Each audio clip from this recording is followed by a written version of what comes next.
One in this series between the Tigers and the Toronto Blue Jays, and here's how the Tigers will line them up tonight. Presented by the Southeast Michigan Ford Dealers. It'll be Kinsler in the leadoff slot for the Tigers. Candelario off to a nice start in his Tigers career, batting second. Nick Castellanos in right field tonight. DH is John Hicks cleaning up, and Matuk and McCann. Your bottom three, Navarro, Romine, and Dixon Machado. And they are facing the right-handed offerings of Marcus Stroman. Presented tonight by MGM Grand Detroit. And Marcus having a pretty good year. He checks in at 11-6 with an ERA just a shade over 3. You can see he has 142 strikeouts. Most of the strikeouts come on his slider, but he also gets a lot of ground balls on his two-seamer. Tigers are going to have to make Marcus get the ball up in the strike zone tonight. Let's take a look at the Toronto Blue Jays starting defense. It is brought to you by Tim Hortons in the outfield, left to right. They've got Pierce, Pilar, Bautista. Third to first reads Barney, Arena, Goins, and Smoke. Smoke at first base has only made 2 errors, and there's talk about him possibly winning a Gold Glove this season to go along with that monster offensive season he's had. Well, we've got the roof open tonight here at Rogers Center, and with the roof open, certainly a much different feel in this ballpark. The weather, a little chilly. Yeah, a little chilly. It's 63 degrees right now at game time. The forecast is clear. That's why the roof is in the open position. And we are just about ready for baseball here this evening. Our first and only trip into Toronto, and here we are deep into the month of September before we finally get to this great city. The Tigers and the Blue Jays are each 3-7 in their last 10. So these are two teams that probably didn't think they'd be in this position at the start of the year, but here we are in September. And both teams trying to finish strong here. The Tigers will send Kinsler to the plate. And Stroman has a fastball, slider. He has a cut fastball, curveball, and a changeup. But his 2 primary pitches are the fastball and the slider. Usually the slider against right-handers with 2 strikes. Kinsler batting .236 with 15 home runs this year. He's knocked in 40. The Tigers just completing that series against the Royals, in which they dropped 2 out of 3 after a day off yesterday. Back to work here tonight. Kinsler, then Candelario, and Castellanos. Home plate umpire is holding a play now, and now he's ready to go. And Stroman flashes a saying, okay, we can go at it, 7-10. Well, they do it by the book here in Toronto. Now Kinsler will settle in. Here's the first pitch of tonight's ball game, and Ian looks at a strike called on the inside part of the plate. Average heater for Stroman probably about 93, but he can get up to 95, 96 when he wants to with his 4-seamer. 0-2 now on Kinsler. Stroman, 26 years of age, out of Medford, New York. Having another fine season. Quick pitch there and a swing and a miss. Kinsler down on strikes. There's that slider that he has gotten a lot of strikeouts with this year on. And most right-handers are going to get that pitch with 2 strikes. It's a nasty pitch, too. It looked like a fastball coming out of Stroman's hand until the last couple of feet. And that thing just kind of darted down and away from Ian. It's a real good slide piece. Here is Jeimer Candelario. Been a very good stretch for Jeimer. He's hit safely in 6 straight. Then it appears right. He's got himself a nice quick stroke, good bat speed. We're talking about that before the game with Brad. Yeah, really from both sides. Nice hand-eye coordination, quick wrist. You really don't know what you'll get from the prospects you get back in trades, and of course Candelario coming over in the trade with the Cubs. But so far so good for the young man. 2-0 pitch is a strike called on the outer edge, 2-1. All the reports that I got on Jeimer were pretty good. I mean, one that said that he would have a lot of success at this level as long as he was able to relax and not try to do too much, and he really hasn't tried to do too much in a Tiger uniform. He does have a little bit of power. Hit 1 home run with the Cubs this year in the big leagues. He should get a good fastball to hit right here. And he'll shoot it toward the shortstop on the backhand, Arena. And Candelario is out by a step. 2 up, 2 down. By the way, if the Tigers combine for 3 or more home runs in this game, bring a copy of the box score to a participating Arby's location tomorrow you'll get yourself a free small order of curly fries. Here is Castellanos now. He'll bat with 2 outs. It's been a good year offensively for Nick. 255, but 20 home runs, 80 driven in. And it'll be interesting to see how he responds to playing right field, which again he is doing here tonight. And does it surprise you at all, Rod, that he's doing it here on a turf field? No, not really. I mean, really the only thing that you have to guard yourself against here on the artificial surface is the balls that bounce in front of you. You have to guard against those balls bouncing over your head. But other than that, it should be pretty easy for him. Most of the ground balls will be true rollers right to him. Hammered to center field on a line, and Pilar going back to make the catch. It'll be a 1-2-3 inning for Marcus Stroman. We'll go to the bottom of the first, and here comes Buck Farmer for the Tigers.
We go to the bottom of the first inning. They will face right-hander Buck Farmer, and he is presented tonight by Family Heating, Cooling, and Electrical. And Buck checks in a 3-2 record in his 6 starts he's had at this level, but an elevated earned run average. He's got much better stuff than that. Buck has a fastball that tops out at 96.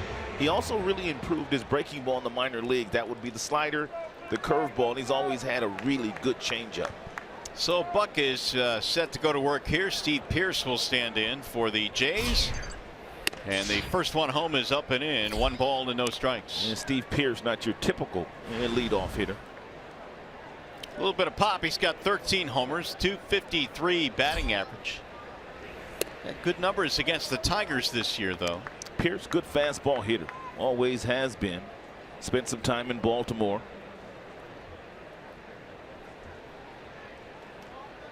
Now Farmer with the 2-0 and a ground ball hit toward third, foul. The 2-0 count is the count that Buck Farmer is going to have to stay out of against the Blue Jay team. The Blue Jays are not having a good offensive year, but they are a good fastball hitting team if you put them in fastball friendly counts all evening long. Ooh, good pitch. Out in front, 2-2. Nice little slide piece at 81. I really like that pitch. You can see the grip comes out of his hand nicely. Good pitch, especially in a 2-1 count. There he goes. Strike 3 called by home plate umpire Alfonso Marquez. 1 out. Here's the remainder of the lineup now for the Jays, presented by your Metro Detroit Chevy dealers. Pierce, Bautista, Smoke at the top. You got Morales, the DH. Pilar is in center. Goins is at second. Barney, Lopez, and Urena rounding it out. Josh Donaldson was in the original lineup, a late scratch. Illness is the reason he is not playing.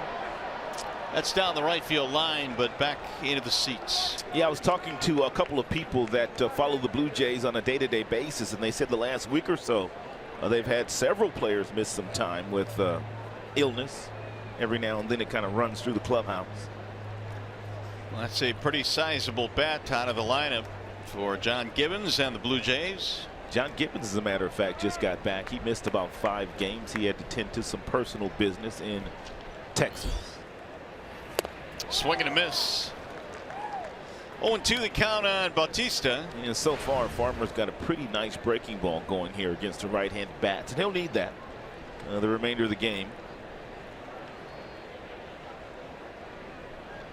Now the 0-2. Grounded foul. Bautista not swinging the bat very well today and really hasn't had a good year, but .339 career average against Tiger pitching.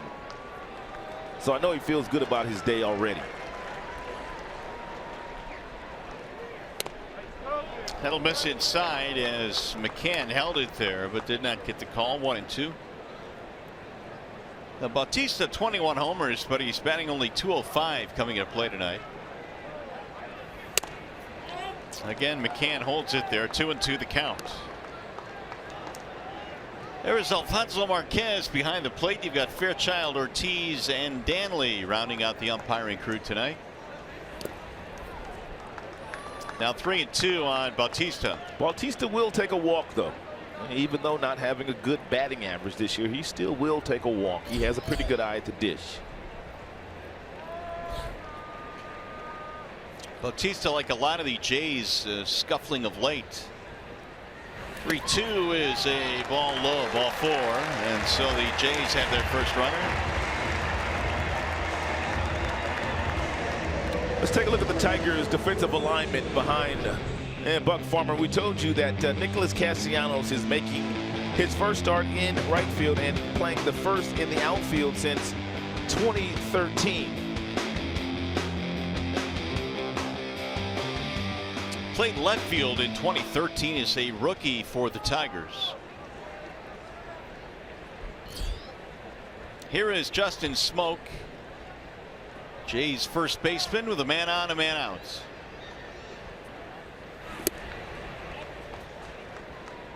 Smoak is only 4 for his last 21. The average, though, at .283 this year. He was an all-star this season for the first time. He's got tremendous power from the left side into that left center field gap. 37 homers and 85 driven in. Career year for Justin Smoak.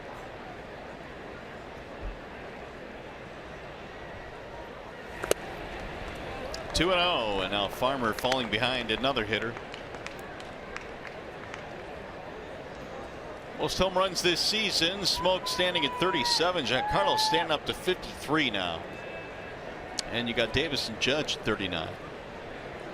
As they play the shift defensively to the right side.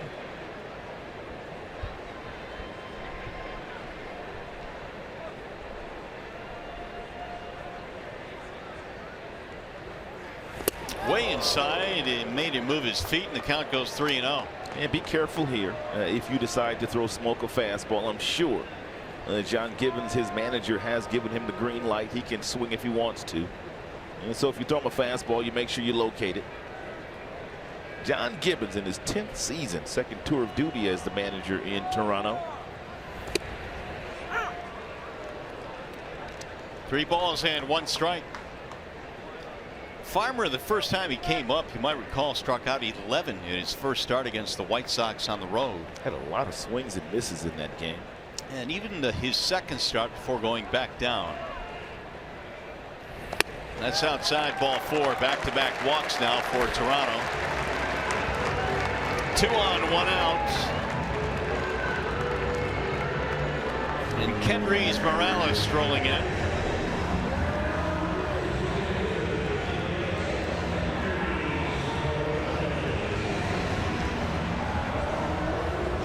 Farmer trying to find the strike zone now.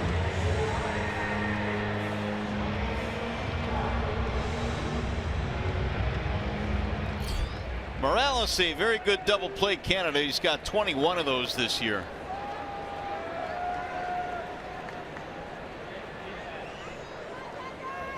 '27 home runs. And he look at his strike 0-1. Nice changeup there at 85. And landed in McCann's glove very nicely. It's a good pitch because Morales notoriously loves to hunt first pitch fastballs. Nothing he could do with that really good changeup, though.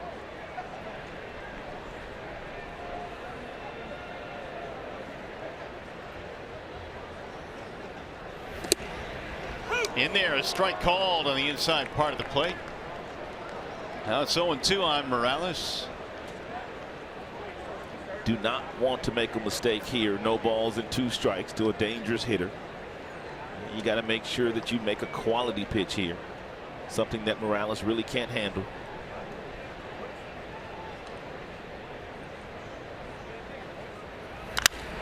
High fly ball, center field not deep. Matuk coming in.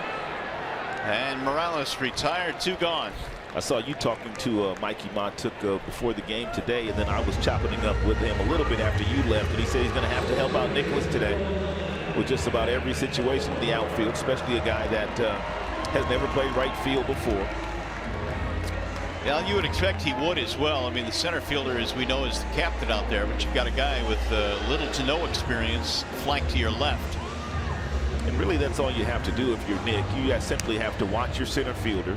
And as he moves on different pitches, you simply move with him, unless you've been told otherwise by the dugout. Here is Kevin Pillar now with 2 outs. Pillar, the center fielder.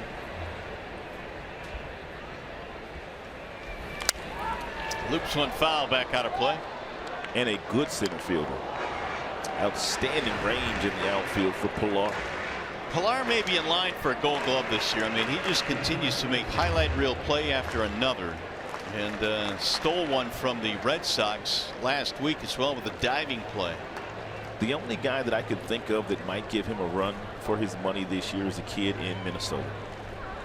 Byron Buxton might just give him a run for his money this year. Strike called on Pillar, now 0-2. I like the fact that Buck is using that 4-seam fastball inside today. He did it a couple of times to Bautista, who was standing on second base, and that's a really good 4-seam fastball inside there to Kevin Pillar. Pillar has some power, 14 homers this year.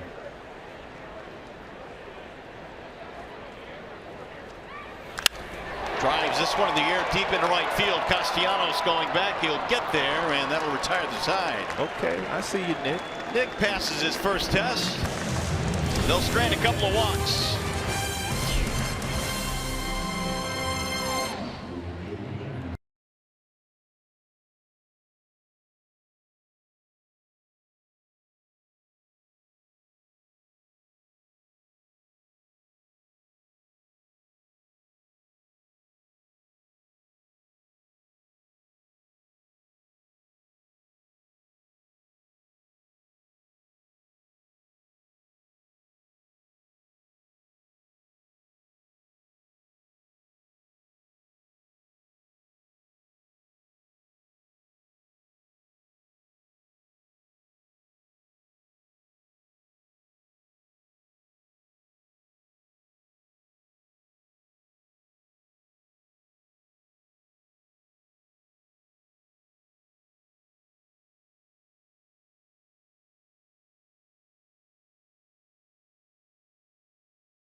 Donations to be able to provide disaster relief immediately. Help people affected by Hurricanes Harvey and Irma by visiting redcross.org or texting the word Red Cross to 90999 to make a $10 donation. We are scoreless here back at Rogers Center, and Hernandez now will take over in left. Pierce is out of the game. And the Tigers have John Hicks to lead things off. It'll be Hicks, Matuk, and McCann. I guess Marcus Stroman, who got him 1-2-3 in the first inning. Hicks, the DH for the Tigers tonight.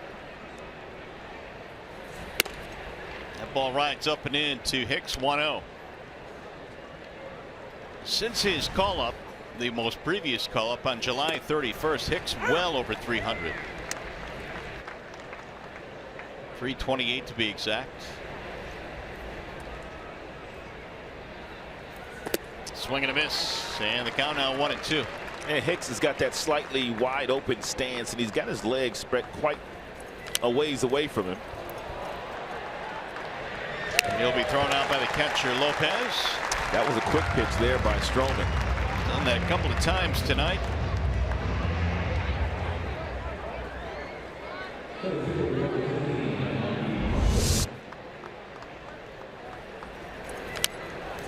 Hicks wasn't quite ready for that slider, but I bet he will be the next time.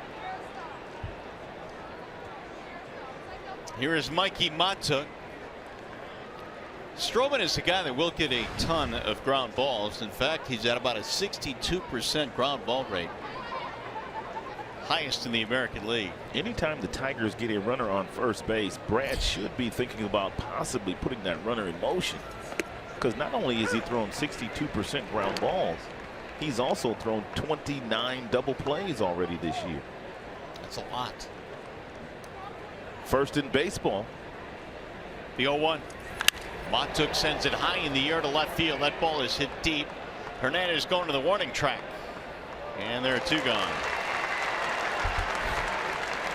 Mikey just missed it. Here is Chevrolet's most dependable player. As James McCann comes strolling in. Since the All-Star break, how about McCann among catchers? Look at the names on that list, though. Buster Posey, Yadier Molina, and Gary Sanchez. Some pretty good catchers on that list. None better than James. The average now 260 overall for McCann. And you might recall that early in the season, or at least a couple of months ago, he was around the 200 mark, under 200. Yeah, it took him a long time to get off the interstate. But he did catch fire, and he looks at a strike, 0-1.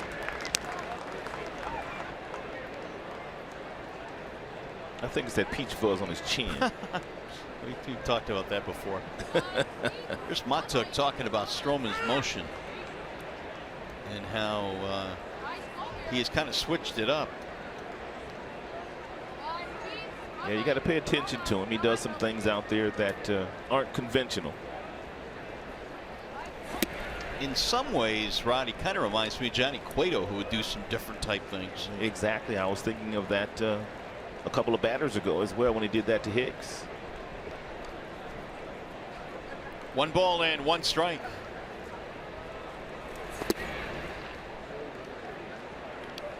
Two and 1 now in McCann.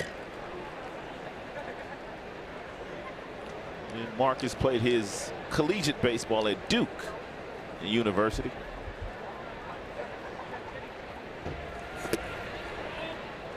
You know, when a guy gets hit in the elbow like Stroman did in his last start, would you say that came off the bat at about 108 miles an hour off Trumbo's bat? Right.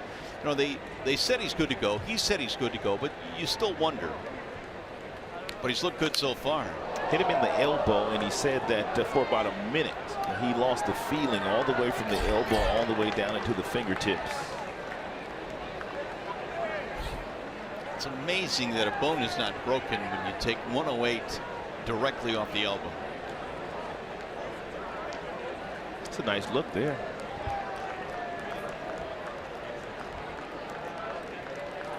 Swing and a miss. McCann down on strikes. Stroman 6 up, 6 down. That's his second strikeout of the game.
second, and Menards brings you the big money encounter over the last couple of years. You expect the Blue Jays offense to continue to put up big numbers like they have the last few years, right? But it's been different. It's fascinating that they have put up these kind of numbers, and they still have guys like Donaldson and Tulowitzki and Pilar in the outfield also, and Bautista in right field along with Smoke and Morales.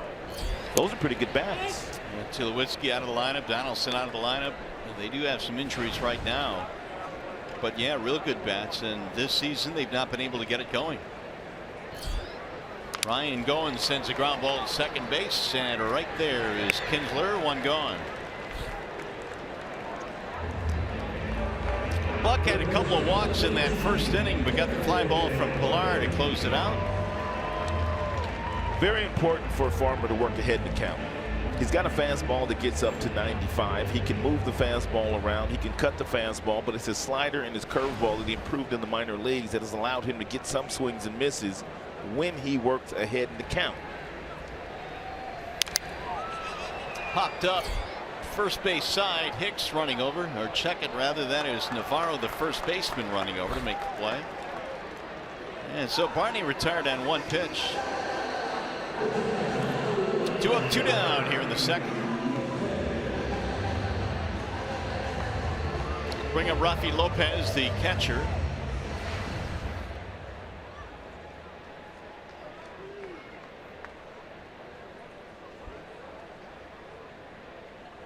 .205 this year for Lopez. He has hit 3 homers. And Farmer's got a lot of late action on his two-seam fastball tonight. You saw that last one at 92. And really good movement on that pitch.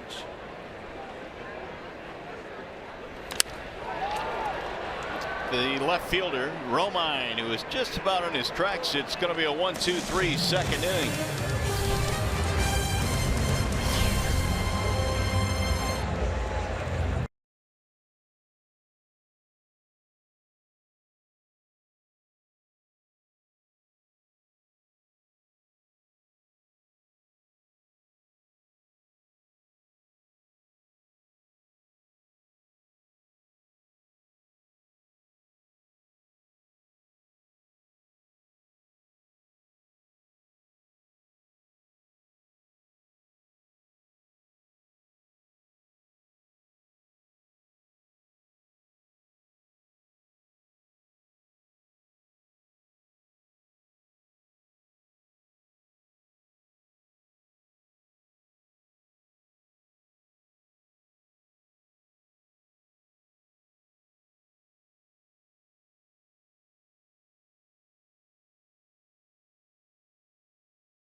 Toronto, the Tigers and Jays opening up this series. Efren Navarro will lead things off for the Tigers. Time now for AARP Getting to Know Mr. Navarro, who was born in Las Vegas, Nevada, went to UNLV. And drafted by the Angels in 2007. That was his previous big league time before joining the Tigers. He will get things started here. Stroman goes back to work. He had retired 6 in a row coming into this inning. 2 of those via the strikeout.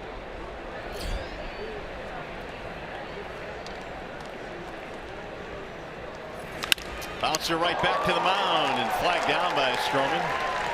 1 pitch, 1 out. We check in now with Johnny Kane.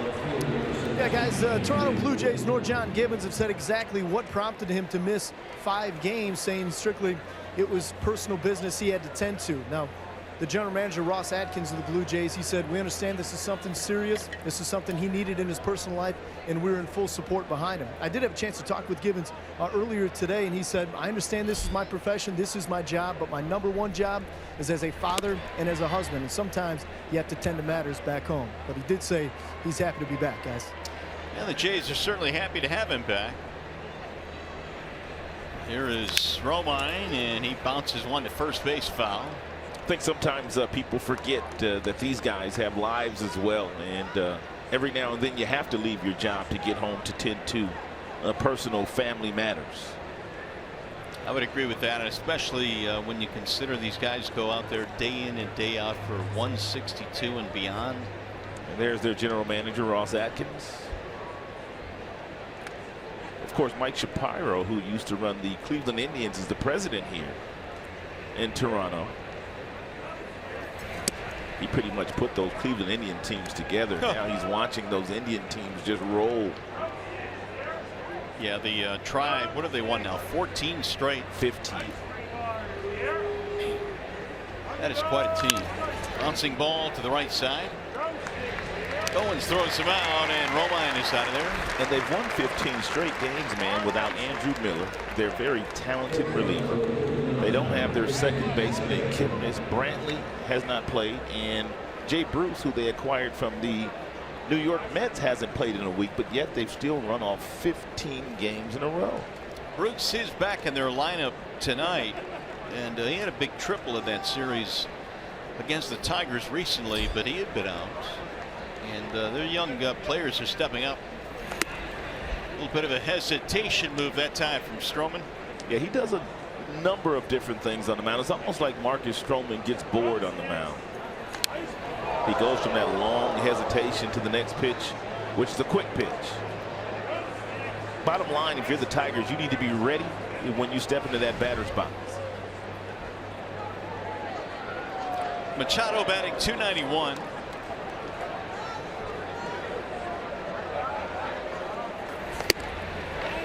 Take the ball high.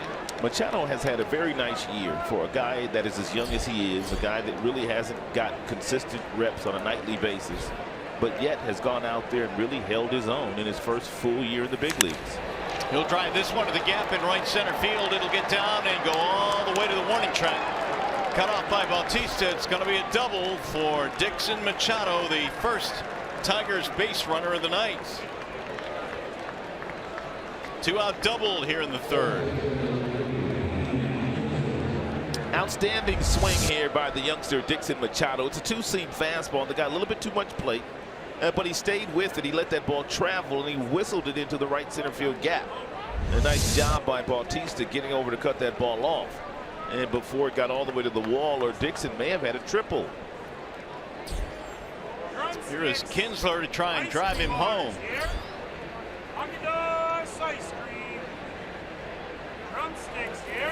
Ian sends a ground ball to left, base hit. They're going to hold him at third base. Hernandez up with it quickly, and Machado held at third on the single by Kinsler.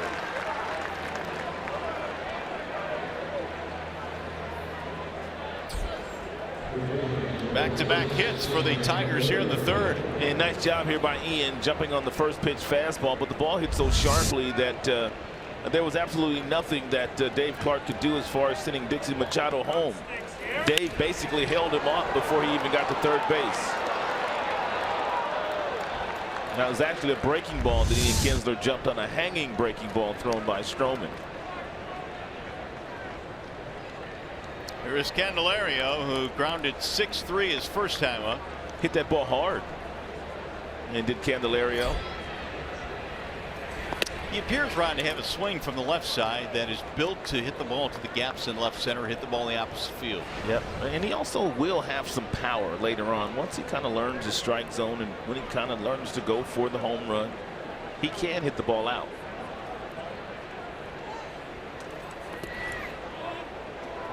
Two balls and no strikes on Candelario.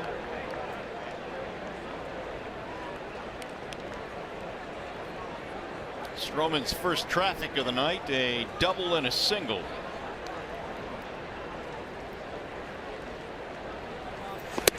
Way inside, the count goes 3-0.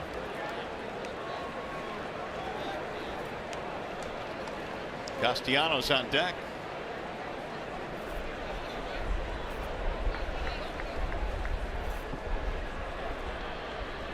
Hunter breaks from first and no throw, ball 4. It's a walk to Candelario, and now they are loaded up. Here's the Bernstein advantage as Castellanos comes strolling in. Career against the Jays, he is hitting an even 300. 10 extra base hits. And the Tigers could use one here. Nick's been hot too as far as driving in runs. In his last 24 games, Nicholas has driven in 22 runs. So nearly a run per game.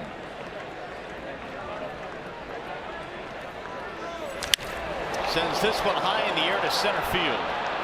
Pilar is going to go back, and now he lost it, and that ball is gone. It's out of here. A grand slam. Pilar looked like he was camping under it, and it's sailed over his head.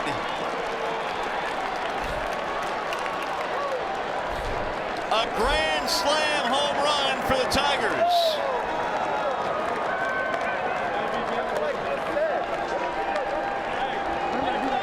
That is a thing of beauty. Look at Nicholas.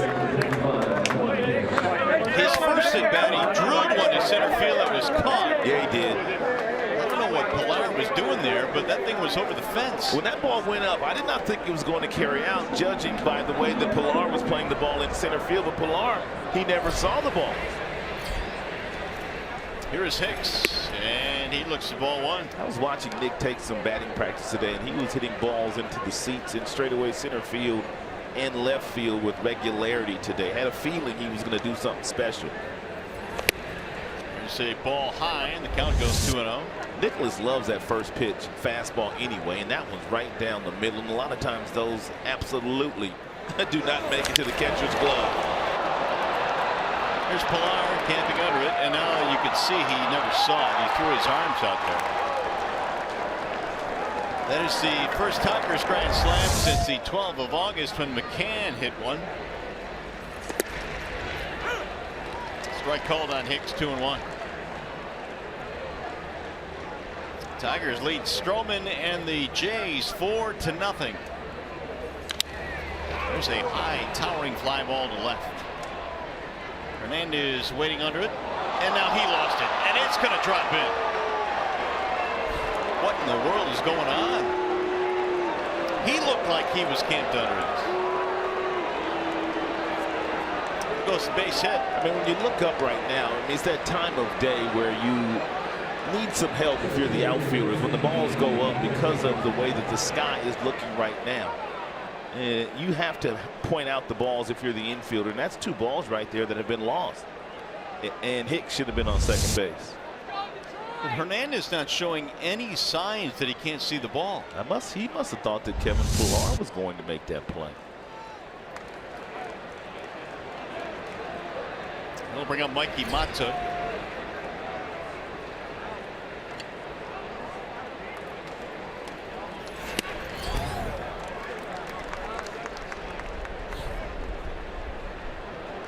Well, Castellanos not only playing right field for the first time in his career tonight, but he's also hit a grand slam home run. Mikey flied out at his first at bat.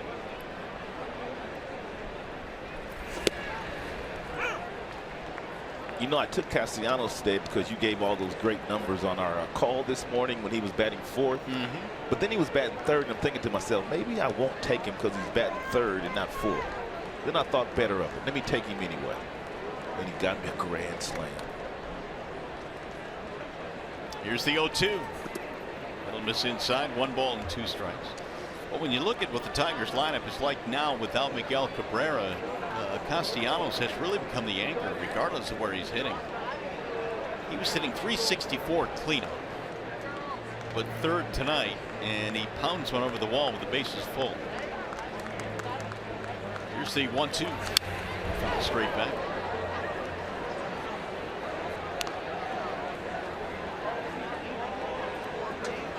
Matuk with 11 home runs, probably should have 12, but was robbed in the last homestand by Alex Gordon, who made a leaping catch against the wall in left field, taking one away from Mikey.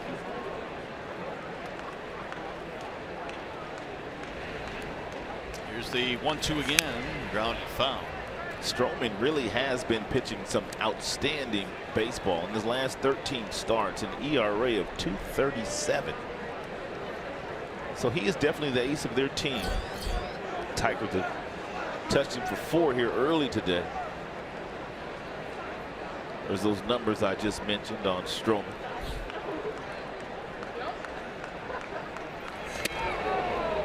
One almost hit him inside. 2-2 on Matuk. Pretty good homestand, 8 hits on the last stand for the Tigers.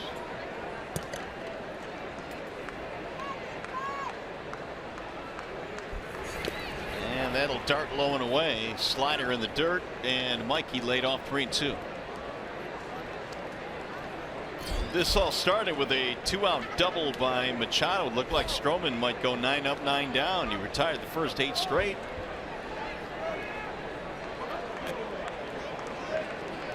Double, single, walk, and the grand slam by Castellanos.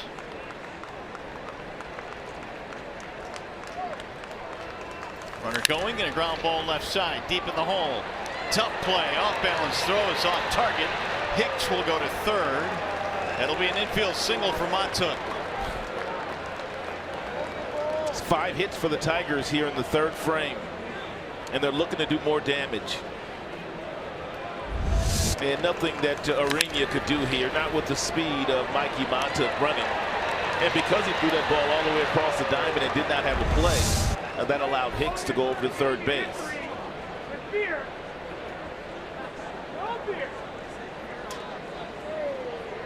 Stroman now is having a visit paid to him. By the way, stay tuned to Tigers Live. Following the game, we'll select the Fox Sports Detroit Tigers player of the game, presented by McDonald's. Stop by for your breakfast favorites, now being served all day.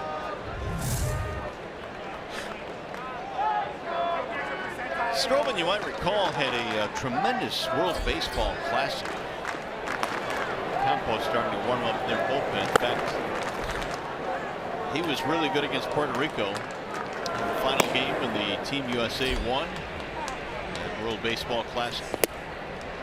And there was some thought that Stroman, whose mother is from Puerto Rico, might pitch for Team Puerto Rico. He decided to pitch for Team USA, though. Made a wise decision. Pitched very well. He was the ace of Jim Leland's staff in the WBC. Fouled back by McCann, 1-1. Well, things have unraveled for him very quickly here in the 3rd.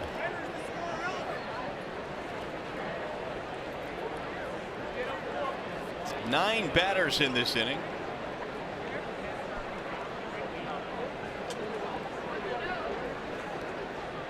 Not only that, this is his 30th pitch of the inning. Tap foul, 1-2.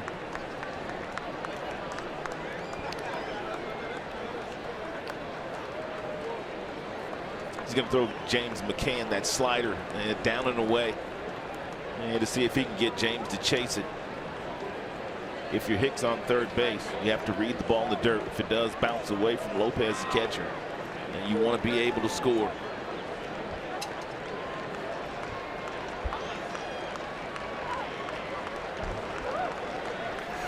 Swing and a miss. Chase the slider, couldn't hit it, and the inning is over. 9 men to the plate. Castellanos, a grand slam home run on Marcus Stroman, and the Tigers have an early 4-0 lead.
Now, thanks to a grand slam home run by Nicholas Castellanos.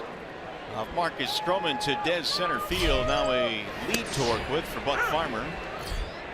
And the first one is in for a strike. 0-1 on Richard Urania. Just 2 out of 13 this year for the Jays.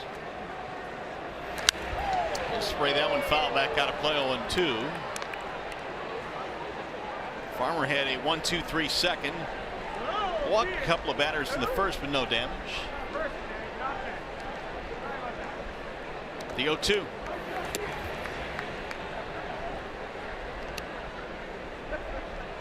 Urania knocked in 60 this year in Double-A.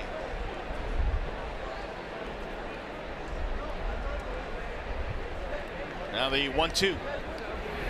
Outside, 2-2. Hernandez to follow, and then Bautista. Farmer this year has made 2 really good starts on the road. This is his 3rd road start in the big leagues. Bouncing ball right side. Hicks has it there. Navarro, I keep saying Hicks. Used to seeing him down there. And one gone. That'll bring up Hernandez, but we check in with Johnny Kane. You know, Mario, if there were any nerves for Nick Castellanos, I think he got those out of the way with the grand slam. Of course, making his debut in right field. Really, it's kind of come full circle and then some for Nick. Obviously drafted as a shortstop, was then developed as a third baseman, then got bumped to left field, went back to third base. Now he's in right field. And talking with Brad Ausmus before the game, he said, I wanted to make sure he felt comfortable with this decision. I didn't want to throw him into the fire. He's been working out in right field with Dave Clark going back to late August. And basically during the last homestand against the Royals, Nick came up to him and said, Skip, I think I'm close. Brad Ausmus said, okay, let's wait till we get on the road and we'll plug him in out there. So Nick Castellanos getting it done. That's driven to center field for the second out. Hernandez out of there. Well, thanks, Johnny. And when you look at Nick, I think we were expedited a little bit in terms of when Castellanos would get out there, because obviously, Upton's gone now. The Tigers are out of the race here in September, so why not throw him out there? It's the perfect time to see if he can play out there on a day-to-day basis and be comfortable enough to do so. And the one thing that Johnny brought up, all the different positions that Nick has played since turning pro, the one common denominator is the fact he's got that bat. Ball hammered down the left field line. Fair ball. It's going to jump over the wall for a ground rule double. Told you that Bautista not having a good year by any stretch of the imagination, but he's having a tremendous career against Tiger pitching, hitting nearly 340 against Tigers pitching in his career. Well, he has their first hit of the ball game here tonight.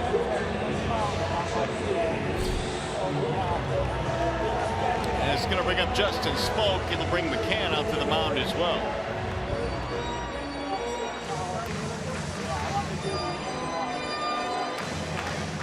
Smoak had a base on balls in the first inning, did not score.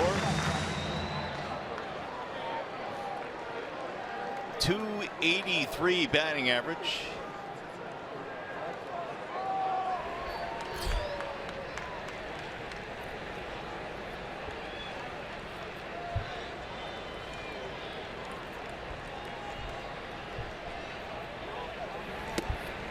Infield playing him to pull.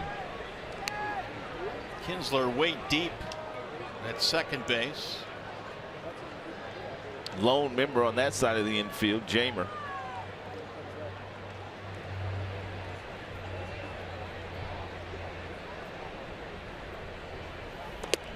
I've always liked Justin Smoak, his skill set when he was with Texas. And way back in the day before he was traded to Seattle, I thought this guy had a chance to be a star. Switch hitter with power, soft hands at first base, real good glove. It took him a while, though. Yeah, I think a lot of people thought he would arrive a lot sooner than he has. Now he's hit as many as 20 in a season before this year. Before this year is the breakout season for him. 37 homers.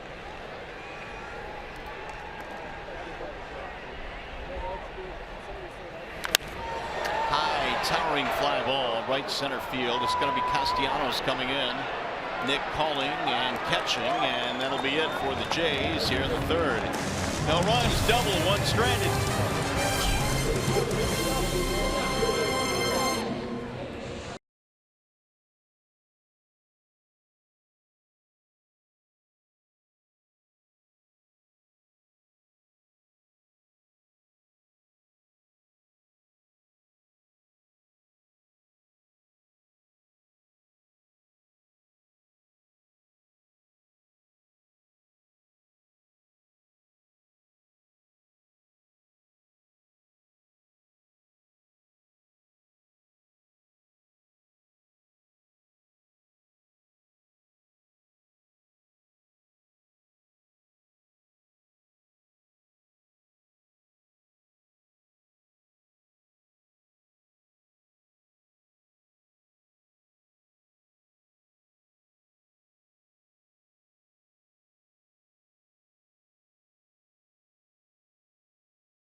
Go to the top of the fourth here at Rogers Center. Time now for the AT&T reliability stat of the game. The Tigers' highest line drive percentage at 24.8%, and that guy right there, Castellanos, a good reason for that. Yeah, he's pretty much been the leader of the pack all year long, going all the way back to April.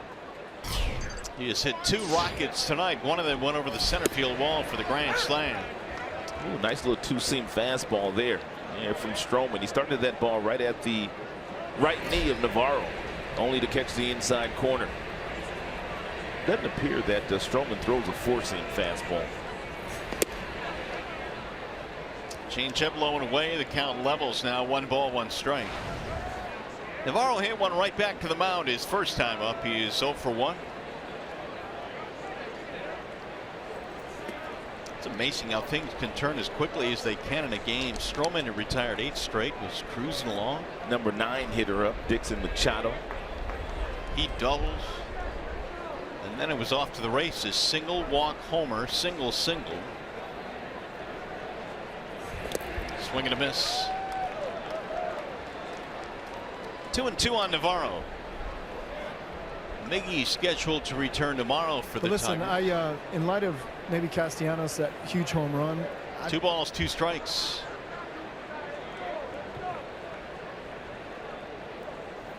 Swing and a miss. He again was out in front of the off-speed pitch, and Stroman has his 4th strikeout, 1 gone.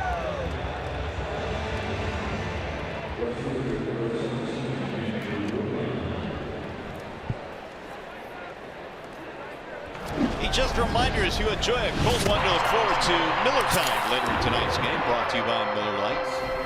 Got a pretty good feeling right now what the Miller moment's going to be, unless something else dramatic happens here. There's ball 1 to Romine. Look at you calling the Miller moment. Well, it already happened. There's not much skill in that. Here's the 1-0. It'll be outside. 2 balls and no strikes. Romine a bounce out in the 3rd. Pretty good homestand. Hit over 300 in the last homestand. It's one of the reasons why Andrew has been getting a lot of playing time down the stretch. Playing some center, right, left. He's played some infield because of that 300 batting average you just mentioned.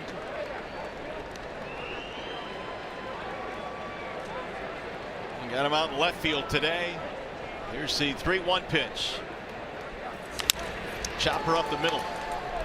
Backhanding Goins. And out at first is Romine, 2 away. Second time he has bounced to him. And here's the man that started all of the doings in the 3rd. The double by Machado got him rolling.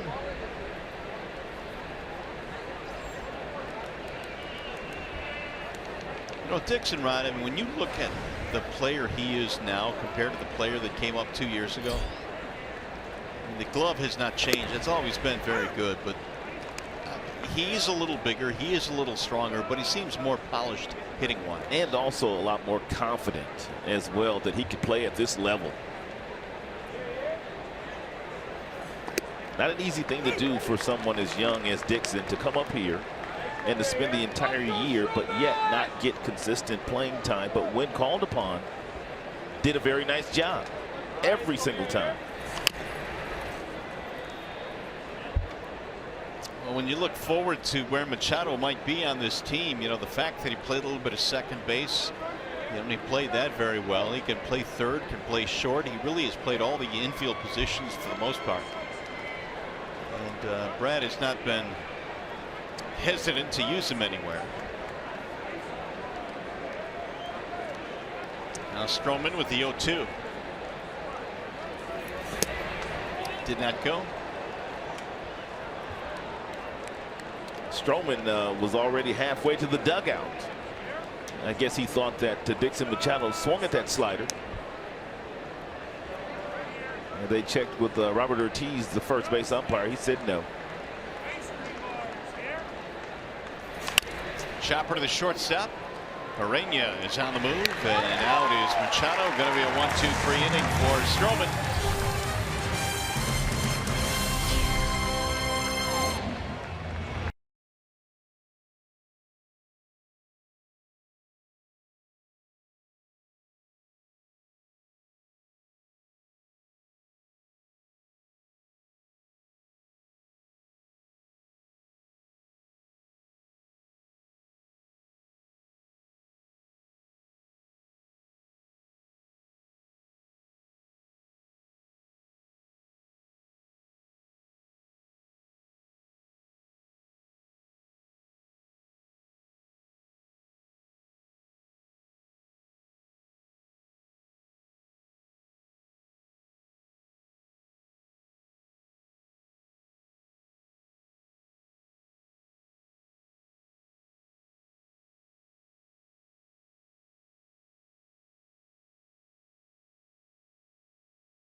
right, Keith, thanks. We look forward to catching up with you later in the game today, and it really is amazing how quickly that building came up, Rod. And we had a chance, what was it, a couple of months ago now, to see it come along, but now it is brand spanking new. What a facility that is. I mean, on the 12th, the next Wednesday, they're going to have their first event in their Kid Rock concert that evening.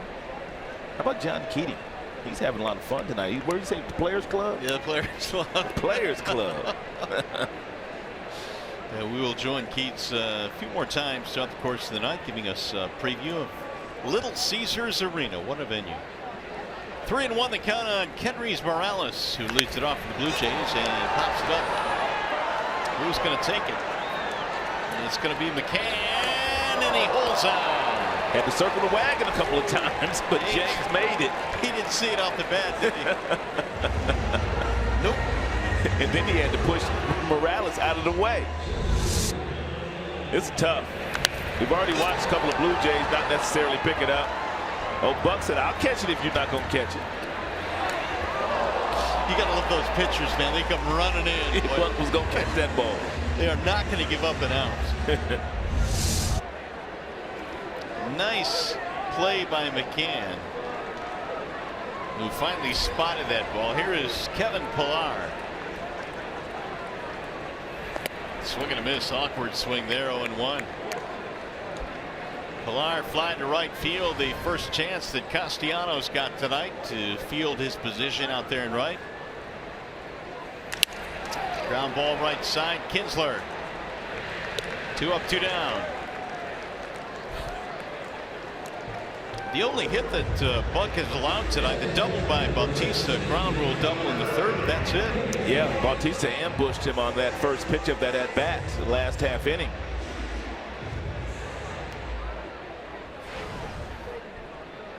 Here's Ryan Goins.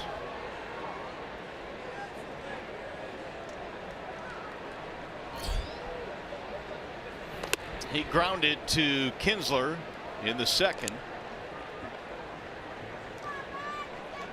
Blue Jays have a .239 batting average, lowest in the American League. In there, a strike on the outer edge, 1-1. Kind of hard to believe because this is one of the friendliest ballparks to hit in the majors. This is a good park to hit in. In fact, only the White Sox have scored fewer runs this year than Toronto. Toronto only has 5 triples, dude, as a team. That's half what Castellanos yeah, that's exactly what I was thinking earlier today when I saw that. 5 triples as a team. Now the 1-2. Little pop-up, shallow left, and Machado sliding play. Nicely done by Dixon. Dixon been watching Iglesias, little hot dog. 1-2-3 inning for Buck Farmer. A little help there from Dixon Machado.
Machado to end the bottom half of the 4th inning. He's the only one that can catch this ball.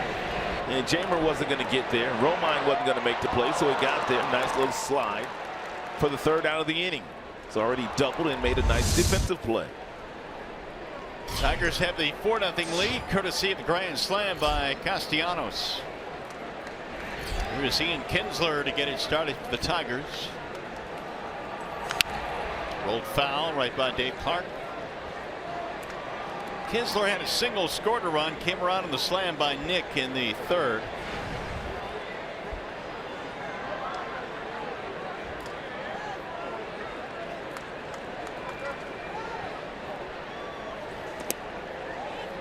There is one oddity this year in the numbers for Kinsler. The 15 home runs that he has hit, all of them are solo shots, which is extremely odd, but that's the way it has happened for him. Of course, he has 6 of them to lead off a game, so those are always going to be solo shots, but still. Ahead in the count, 2-1.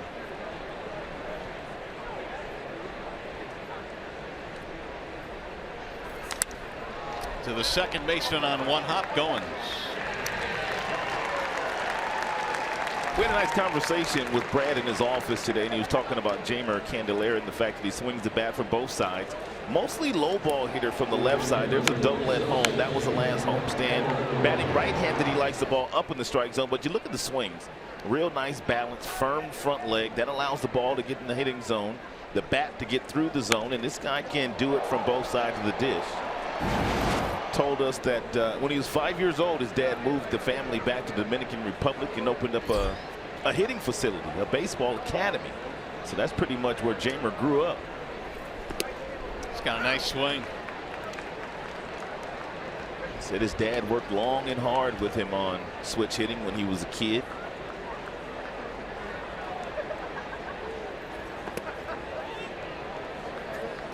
One ball and one strike.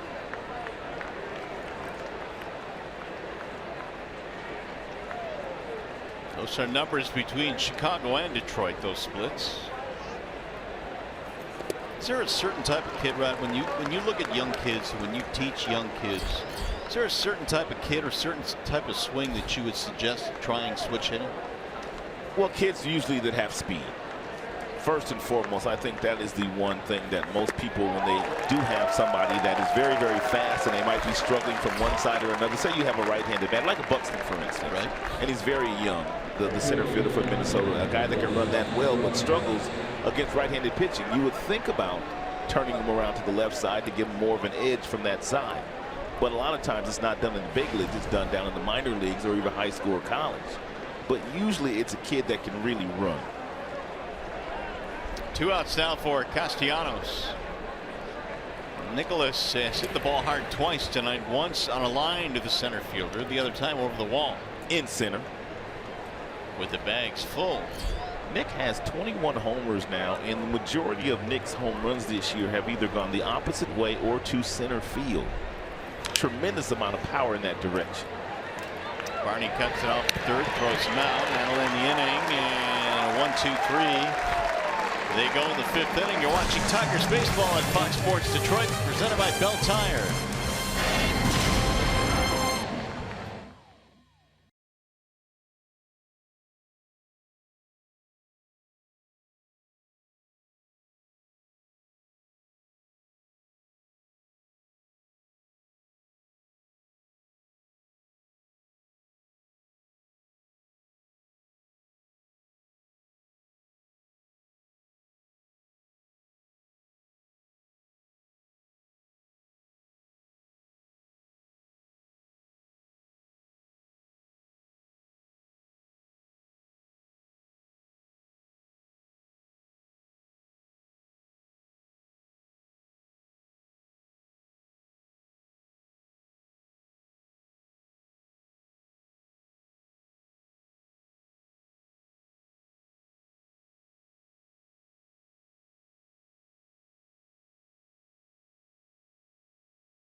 Center, the roof is open tonight. The Tigers have a 4-0 lead. They scored all 4 of those on a grand slam home run by Castellanos in the 3rd. And Buck Farmer has done the rest so far. First one home is a strike called on the inside part of the plate. 1-1 on Darwin Barney. He's followed by Rafi Lopez and then Richard Urena. And Buck has had a really nice breaking ball to the right-handers today. And that changeup, he's been fearless with that pitch to the lefties and the righties. 10 of 16 first pitch strikes. How about this changeup? Nice little fading action. You can see he almost goes down to a sidearm angle when throwing that changeup. You think these days more righties are throwing that pitch against right-handed batters? I do believe that a lot of right-handers are throwing that changeup too. A lot more righties these days, not afraid to do it. And the key to that pitch is really what you want to happen is either you want them to swing over the top of it or you want a foul ball down the left field line. And that's usually what you get when you throw the right-hander changeup. Here's the breakdown on Buck. 55 thrown so far in the game. Facing the bottom 3 for Toronto here in the 5th inning. Only 1 hit allowed, a double by Bautista. That's it for Farmer. The 2-2. Get back out of play. Ooh, that one almost made it up here where we're at. No, he's been coming here a long time. And I can't ever remember one coming that close. No, we're a long ways up here. 2-2.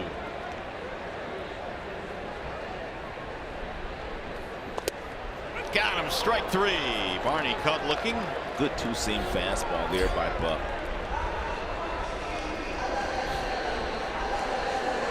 Going back to college down with Nissan and Buck Farmer. He played his college ball at Georgia Tech.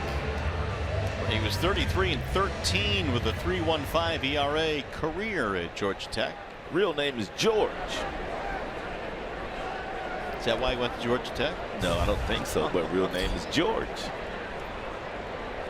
Just checking.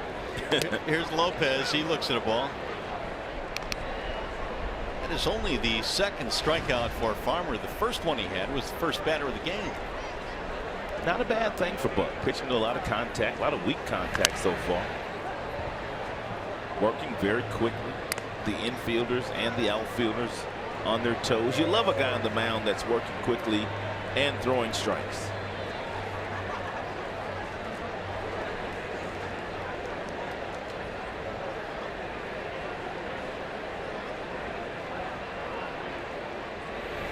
You know, when you look at the numbers on Farmer in his last 3 starts, 15 runs in 11 innings, yet he's had a couple of dominant starts. That first one we talked about against the White Sox. And he's going to get a chance to pitch in the month of September. And it's very important for Buck to just continue to go out there and pitch. I mean, he's got good stuff. I mean, he's got a fastball in the mid-90s. He's got a good changeup. He's got a breaking ball that's improving. And he's had some success up here. Fly ball left field. That is Romine drifting back. 2 gone. What has been the difference in your mind between the really good starts for Buck and those in which he struggled? Getting ahead. And when Buck's able to get ahead, that's when he goes to that changeup to the lefties mostly, and then that good breaking ball that he worked on so long and hard in the minors this year. And by getting ahead, it just gives him much more confidence. And we put up the amount of hitters he's gotten ahead of today. I believe at the time it was 10 of 16. He continues to throw a lot of first pitch strikes. Urena, the batter. With 2 outs, nobody on here in the 5th. Slice to left field. That's going to be a base hit right in front of Romine. 2-out single, only the 2nd hit of the game for the Blue Jays. By the way, Tiger season ticket holders, renew your season tickets now through October 6th to be eligible for our 30 prizes in 30 days raffle and a chance to win a once-in-a-lifetime fan experience. Visit tigers.com/seasons to renew today.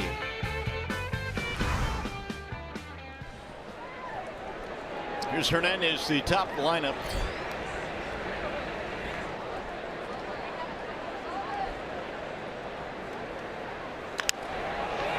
toward left center, not deep. And it's going to be Mata diving play, can't get it, and it rolls away from him.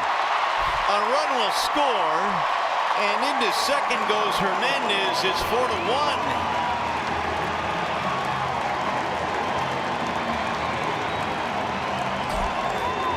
Well, it must be really tough to see the ball tonight out there. Well, we've already seen a couple of outfielders and infielders kind of lose the ball. Mackey got a late jump on this one. Romine wasn't going to get there. He left his feet, and he nearly made an outstanding catch. That ball right in the webbing of the glove and simply scored it out. That allowed Orioles to score from first base. So it looked like a routine out for Farmer has now turned into a run, and now he's got to deal with Bautista. Well, he doesn't want to throw a first pitch fastball here to Bautista. You want to make sure you throw a slider, something that you can get down and away from him. Also, Bautista stands right on top of the plate, and he dares you to challenge him inside with good fastballs.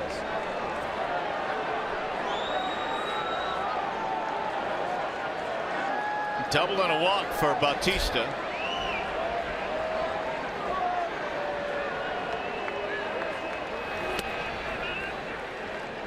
Off speed, missing low, 1-0.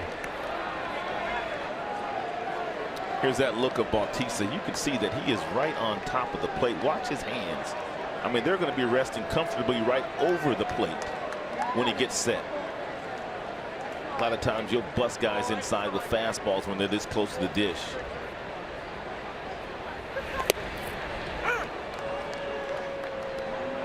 One and one.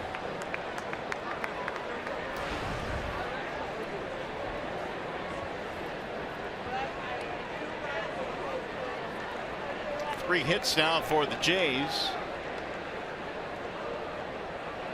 Single double to score a run here in the fifth.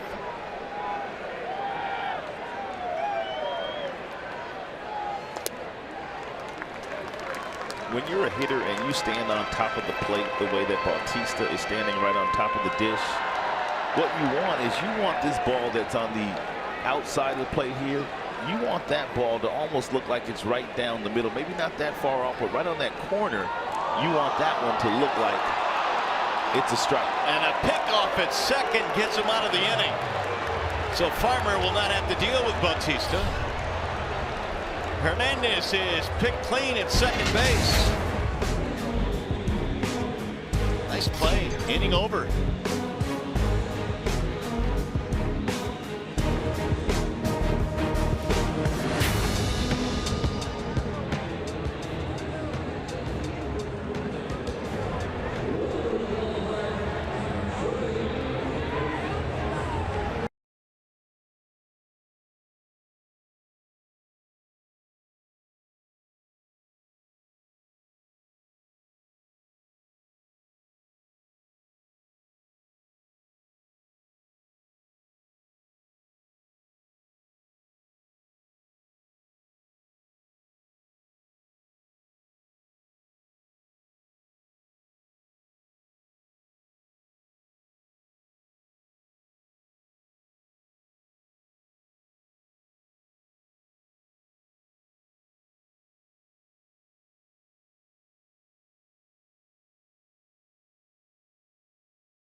All right, Keith, thanks. Well, we look forward to the opening of the new arena, Little Caesars Arena.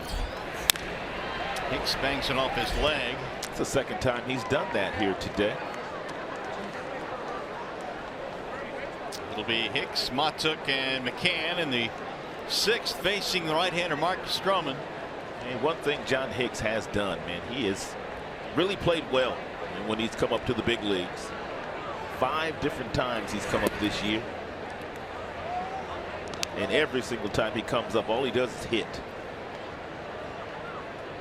Farmer's got it going tonight. He gave up the bloop double to score a run, but that's been it. Swing and a miss. And Hicks is out of there. One away. Let's bring in Johnny Kane.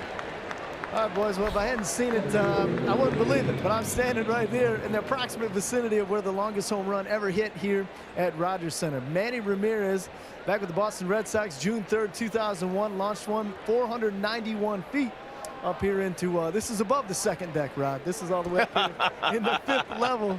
And listen, as it goes, you know, no ball has ever left the stadium here, nor has any ball ever hit any part of the retractable roof. And as you guys said, no ball has ever come close to hitting you guys as far as a foul ball is concerned. But this is a mile away here in left field.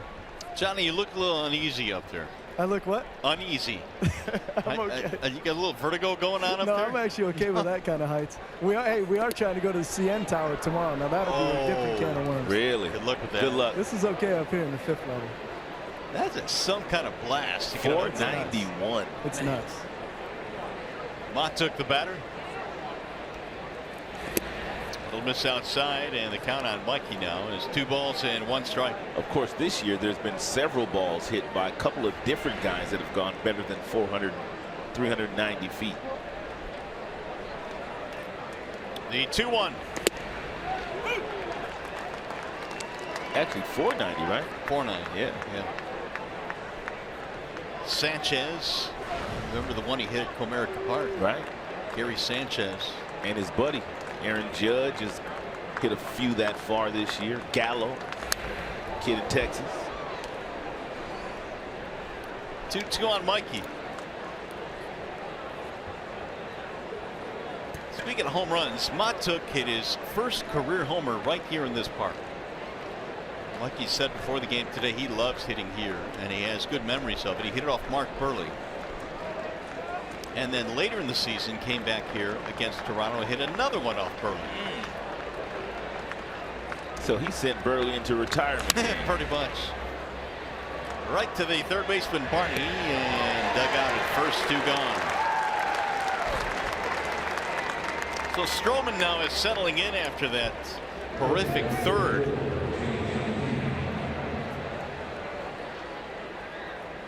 It's 9 straight retired by Stroman. We'll bring up McCann.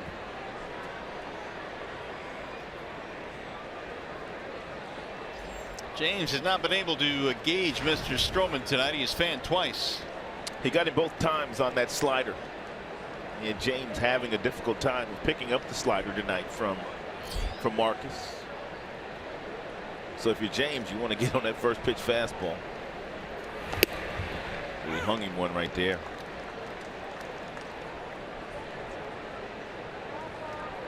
Stroman last year started the wild card game for the Blue Jays. That was against the Orioles, game the Jays won in 11 on the Edwin Encarnacion home run.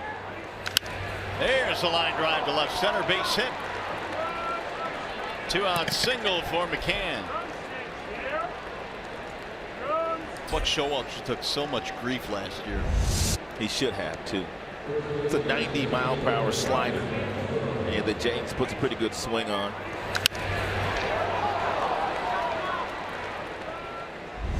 The Orioles left field left Zach Britton, or last year rather, left Zach Britton in the bullpen and lost the game and lost the season. He went to Ubaldo Jimenez instead of going to Zach Britton. And I bet it was a long offseason with Buck Showalter last year. A lot of questions to be answered. You know, Buck is a good manager and really handles the bullpen well, but I believe last year he would have wished that he used Zach Britton in that game. Navarro a ground out and a strikeout.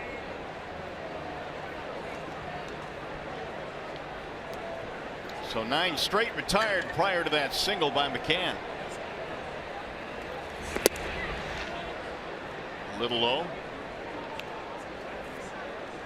2-0 on Efren Navarro. Pretty good year at AAA this year. 10 homers and 61 driven in for Toledo. And now and nearly 25 doubles as well to go along with those 10 homers. 60 ribbies. Stroman getting a visit now as he falls behind 2-0. Barnes, the right-hander, is heating up.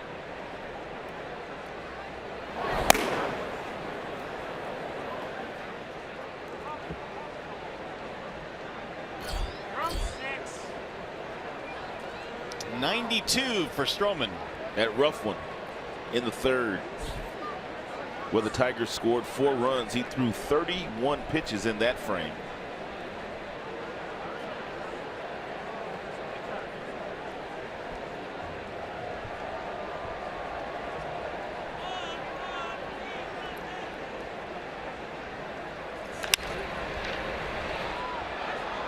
Two and one. What do you feel, Rod, is the biggest difference between AAA and the big leagues? So many people talk about AA now being really a league in which you can jump to the big leagues. But what about AAA? I think the consistency and knowing that at this level, they have all the technology to pretty much learn what you can do and what you can't do. So you have to continually make adjustments at this level, and you have to make adjustments in the minor leagues as well, but not nearly as many adjustments as you have to make once you get to the big leagues because of all the scouting and all the technology. Goins handles the ground ball, and nothing comes of the 2-out single.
America Bank game summary. Dixon Machado, he doubled with 2 outs. Kinsler, he got a base hit. Then it was a base on balls to Candelario, and that set the stage for Nicholas Castellanos.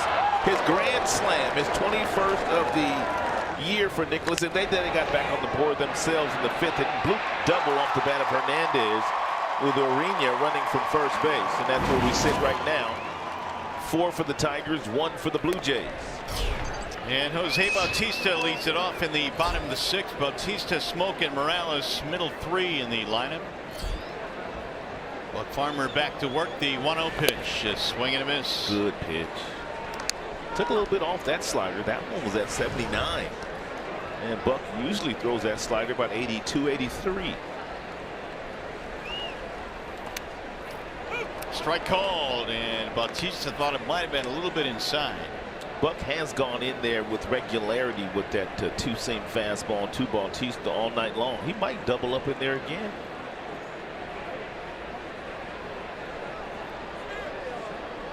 McCann wants the breaking ball. I think Buck wants the fastball. We'll see.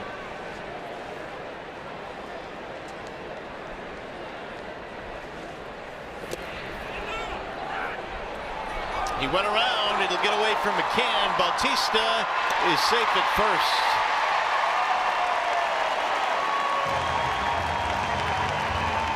Leadoff man on. Third strikeout for Buck.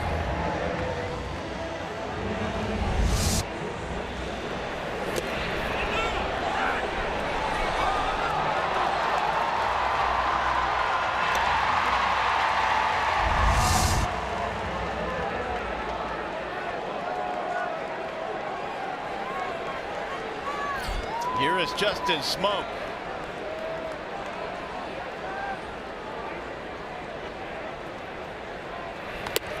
Ball one.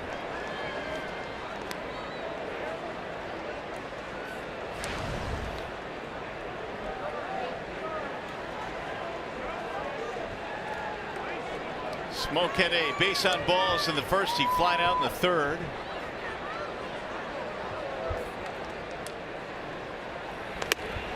Outside, 2-0. It's a dangerous count right here for Buck Farmer if he decides to throw Justin Smoke a fastball. He already has 37 homers this year. Candelario has moved to the right side of the infield. Driven toward left on a line. Base hit right in front of Castellanos. And the first two reach now for the Jays here in the sixth. Hey, Greek Heritage Night is September 18th when the Tigers take on the Oakland A's. It'll be a 7:10 p.m. start. Get special Greek Heritage Night t-shirt when you purchase this ticket package. Go to tigers.com/Greek and take advantage of that. It's Greek Heritage Night at Comerica Park.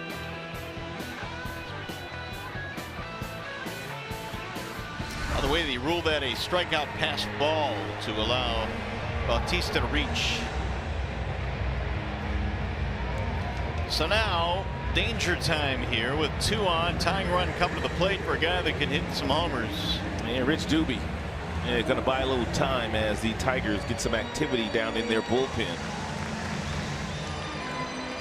It's the third time batting order for Buck Farmer against the Blue Jays.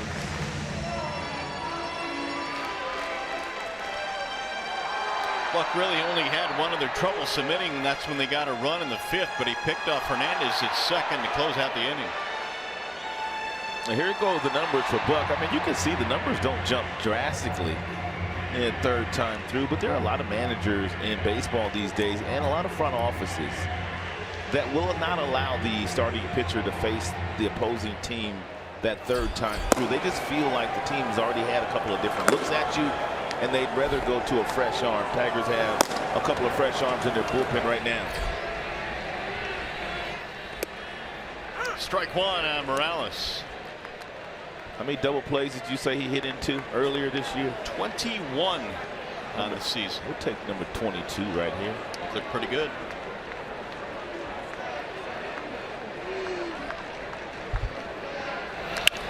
Driven toward right center field. That's going to get down. Base hit. Mata has to leap to bring it in. They'll bring the run around to score him, and that is Bautista to make it 4-2. Well, you really have to guard yourself against coming in and trying to make great plays by diving in this particular ballpark, because we've already seen 2 hits in this inning that nearly bounced over Castellanos' head, and that one nearly bounced over Mikey Mata's head. 3 really good swings put on the baseball by them in this particular inning. That's a laser to center field, and Mata thought about it, and then he had to back up and then use his athleticism to keep that ball from going over his head. Well, you got to hold your breath when the ball hits the turf here, although it is much softer than it was in the past here.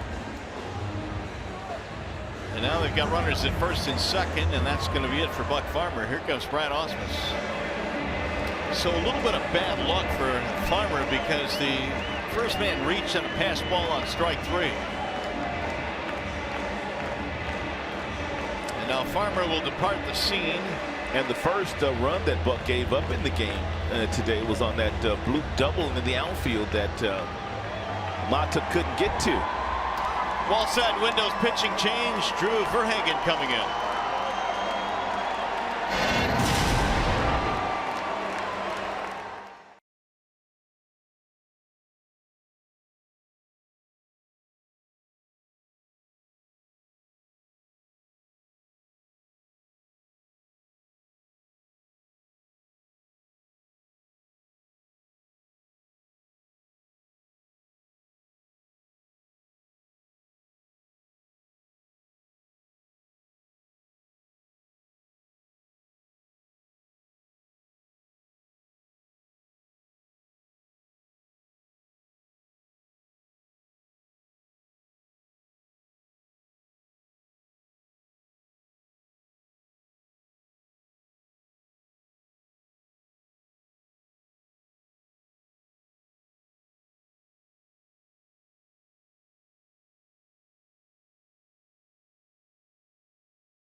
Sports Detroit is brought to you by the Sam Bernstein Law Firm, official legal services sponsor of Fox Sports Detroit.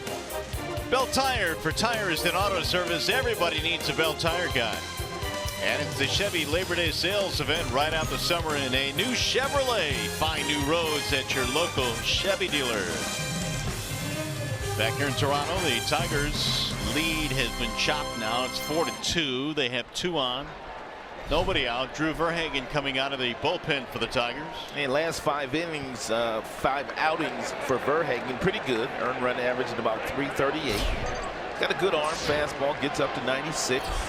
Throws lots of ground balls when he's right, and I'm sure that's why Brad has chosen him in this particular situation to try to get the ground ball. Kevin Pillar is 0 for 2, ground out, fly out. Verhagen called up prior to the game on July the 24th. Ground ball, nice stop at third. They'll tag. There's one, relay, and a triple play.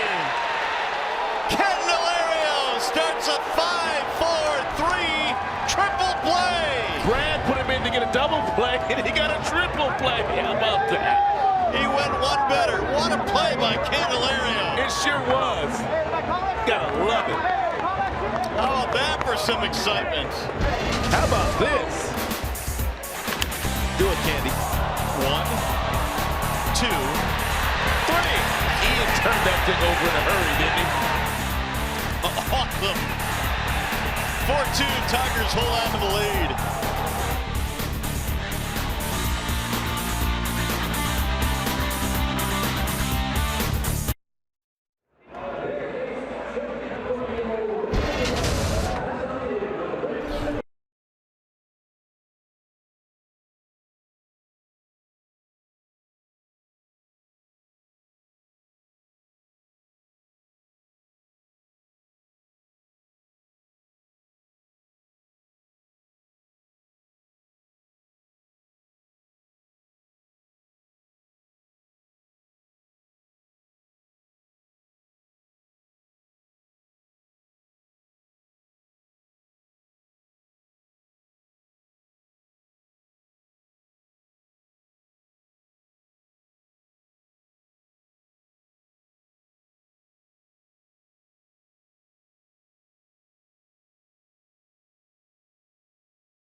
Started by Candelario. Take a look at Candelario. He grabs this ball, reverse pivot, he throws underneath, but so accurately to Ian Kinsler. Look where he hit Ian Kinsler. Right in the glove. Ian has the hand in the glove, and that aided him in getting the ball across the diamond to get Pillar, who can really get down that line.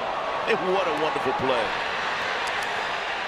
I'll tell you what, the footwork and the glove work by Candelario on that play, spectacular. The feed was awesome as well, and Ian Kinsler took very little time getting that ball on its way to first base. Romine pops it up left side of the infield. Urania, the shortstop, and one gone. There's been a lot of triple plays this year in baseball. Well, the Tigers had one turned against them. This is their first triple play since 01. Just a nice play.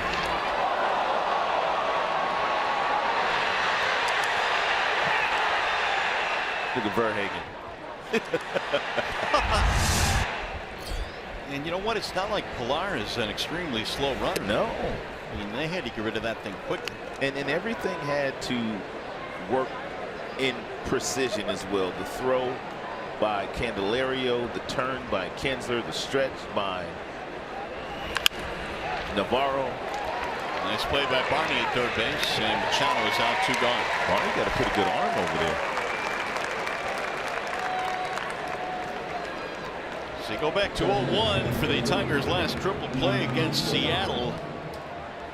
It's been a long time since the Tigers turned 3. There's been 7 this season. I know there's been a lot. I mean, I can just remember seeing a bunch of them this season. 7 has to be the most there's been in a while in the season as well. Here is Kinsler. 1 for 3 for Kins and a run scored. You'll look at a strike from Barnes. You know, I was talking with Matt Martin a couple of days ago. He handles the infielders, excuse me, along with Omar Vizquel, and he was talking about Candelario and the fact that he needed to stand up a little bit more upright to really allow him to have the athleticism at third base needed. This one heading back toward the seats and out of play. And you could tell he was standing up a little bit more upright on the balls of his feet, and that allowed him to make that really nice backhanded play. Matt Martin told me that there are times when Candelario would be bent over too far at the waist, therefore not able to make those really good plays in the infield. Got a chance to be good, though. Really does, and obviously he's shown that he's going to be able to hit at this level. Now Barnes with the 0-2.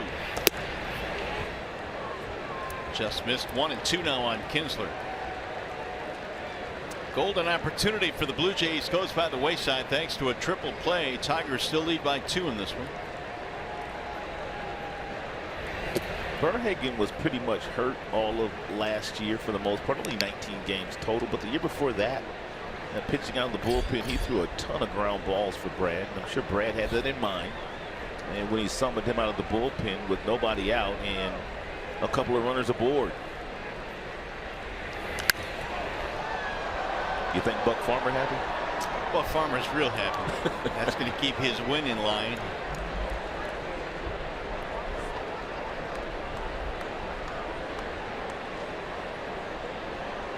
Two and 2 on Kinsler. Barnes takes over for Stroman here in the 7th. And a drive to left field down the line. That ball is up and gone. A home run for Ian Kinsler. It's a 2-out solo shot. Another solo homer for Ian. Is he ever going to hit a home run with anybody on base this year? Well, he's got 16 of them, all solos. This year picked the click too. Yeah, but you don't want him so far behind right now. The other one with the grand slam tonight. It's a changeup here. This is one of the throwbacks of throwing a changeup, Mario. You were talking about that and why some guys won't throw that changeup. If you don't get it down and you leave it up, it's a ball that usually gets drilled because it's almost like a BP fastball. 16 home runs for Ian, all of them solos. Kind of hard to believe. Big run for the Tigers, back up by 3 now. Here's Jeimer Candelario. Looks like Ian playing with a little bit more pep in his step these days too. I mean, all the other veteran players for the most part have been traded away. But it looks like these youngsters are giving them a little infusion of energy. I wonder if there, in terms of Ian Kinsler, if there's a little bit of a I don't know, you got to go through the fact that, well, my best buddy Upton was traded, Verlander was traded. There's kind of a transition period, maybe. No doubt he had to go through that for a couple of days. He said all the right things, though. He said he's here with the young kids. He's going to continue to go out and play hard and lead by example. He's always been a great teammate.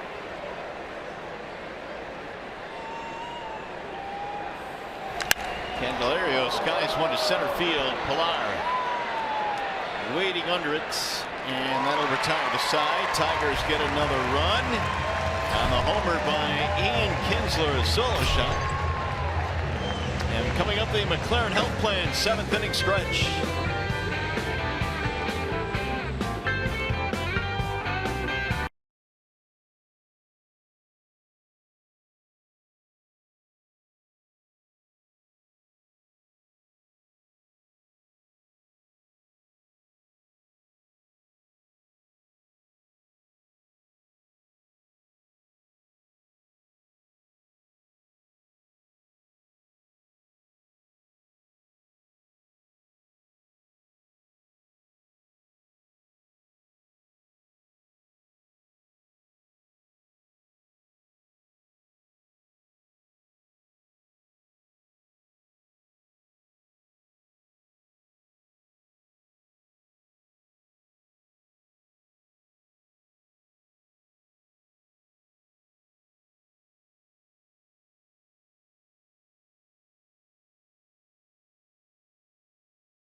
problem solved. Thanks, Keats.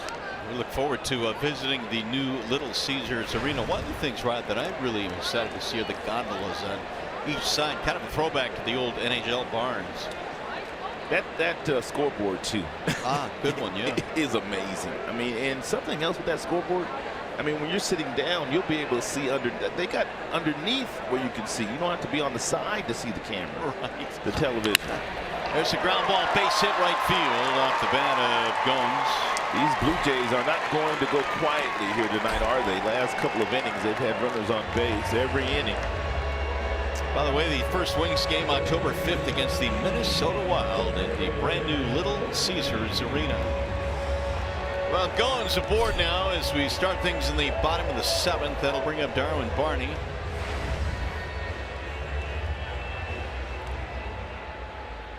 Pop-up strikeout for Barney. Big home run by Kinsler makes it a 3-run game now, 5-2. All of the Tigers homers or runs scoring on homers. Up and in, 1-0 on Barney.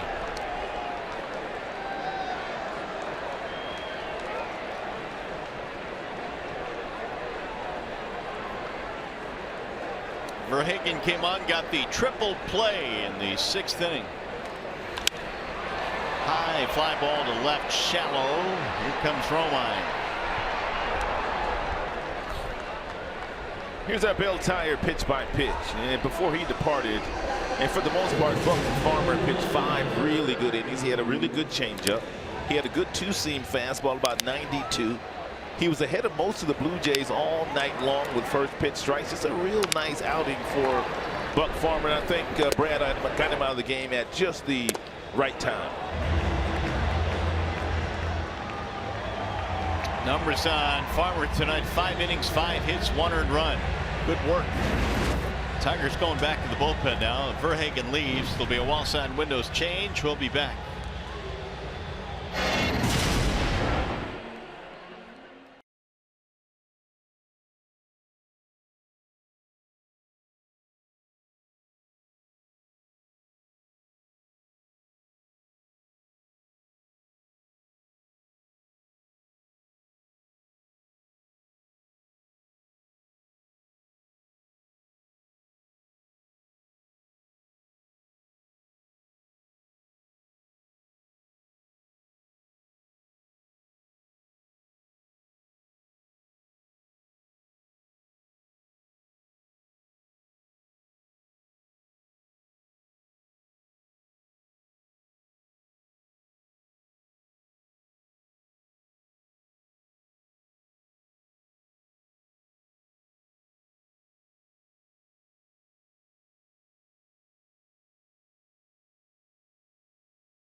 Comes out of the ball game now. Here's the updated playoff picture in the American League. Minnesota now 1-game lead over the Angels, 2 up on Baltimore for that final wild card spot. The final 3 weeks of the season are going to be very exciting with all those teams in the hunt. The Angels, Baltimore, Texas, Tampa, Kansas City, even Seattle just 4 games back. Rob Refsnyder is going to pinch hit now against Daniel Stumpf. Ball 1.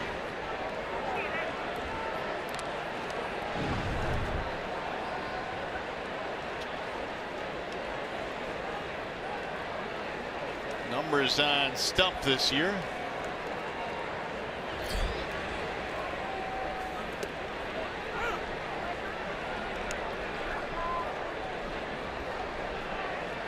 I think when you look at some of these surprises this season, Daniel might have to be in that collection of players that really took advantage of his opportunity. Agreed.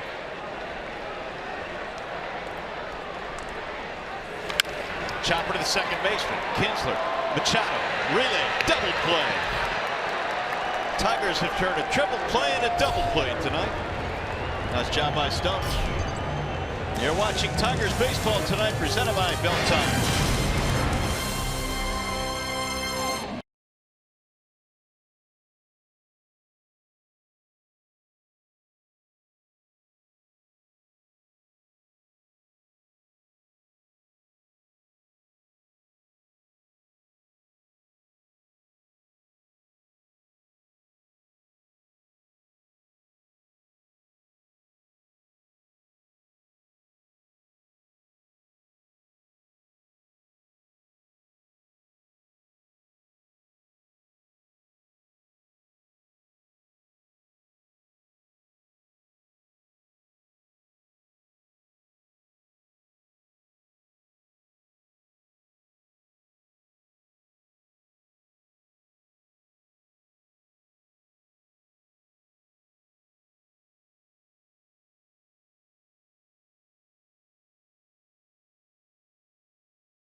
Here's the 1-800-CALL SAM call of the game. Nicholas Castellanos stepped to the plate with the bases loaded with 2 outs in the top half of the 3rd inning and hit his 21st home of the season, a grand slam, and he was fired up about it.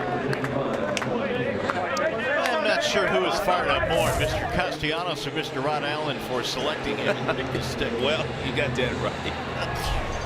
That is now the last 25 games that Castellanos has played. He has driven in 26 runs. It's amazing. It really is. You know, sometimes I think this year people have looked at Nick and concentrated on the errors he has made at third base, but this guy's bat just continues to evolve here at this level. He's only 25 years old. I mean, he's not even in the prime of his career yet, and he has 21 and 84 driven in this season. 5-2, Tigers have the lead. New pitcher now, and a wall side windows pitching change. Tom Kohler will come in. And Kohler not necessarily having a good year. ERA over 7. The whip over 1.5. 32 base on balls for Kohler, which is high. He's a big boy, though.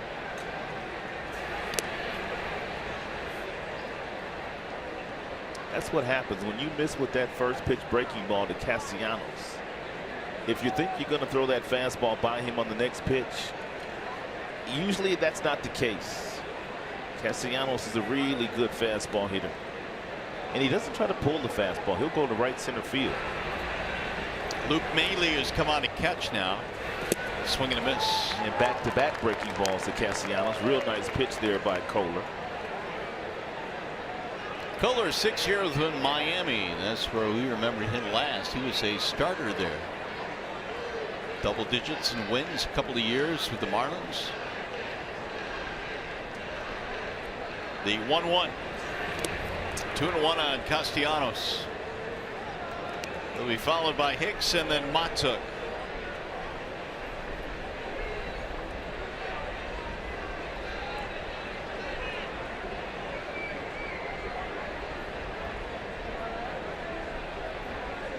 Nick now a 5-game streak, courtesy of his home run. Driven to left field on a line. Hernandez hauls it in, 1 gone. Nick has hit the ball hard all night long.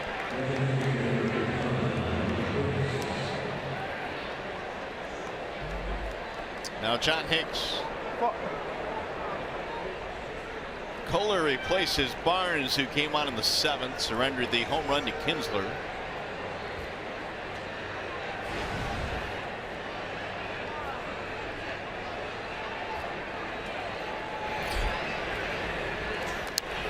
Foul away on 1. There's Wilson warming in the Tigers pen.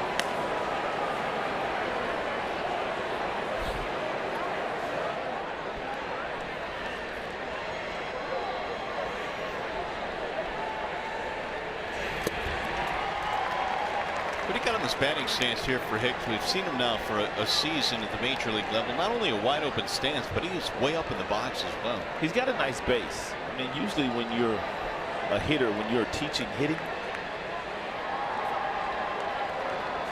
you tell the hitter you want the legs shoulder width apart, but Hicks is a lot further than that. He watches that breaking ball go by for strike 3.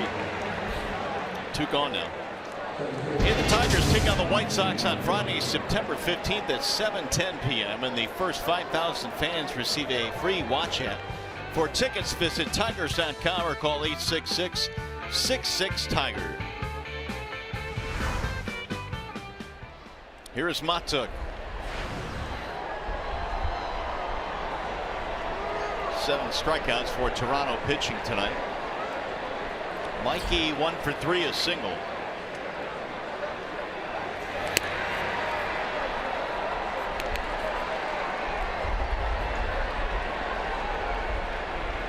A touch of fall in the air tonight, partner. Agreed. The roof is open here, but the temperature here today in Toronto is in the mid-60s. That's about it. 2 balls and no strikes. I take it back. The temperature was 20 Celsius. I wanted to adjust the temperature in my room, and it said 21 degrees in my room last night. I thought it's not that cold. The 2-0. 2-1 the count. Takes me a while to figure out this money every time we come here, because if you break some money and then you're in a restaurant, all of a sudden, you know, you think you're just giving them a $1 tip or something like that. Them things are like $2 and one coins. That's why I just put it on a credit card and then writing your tip. 400 for those of you in the States to dead center field. Another one foul back out of play. They're getting close. Yeah, they are. It's like getting really close.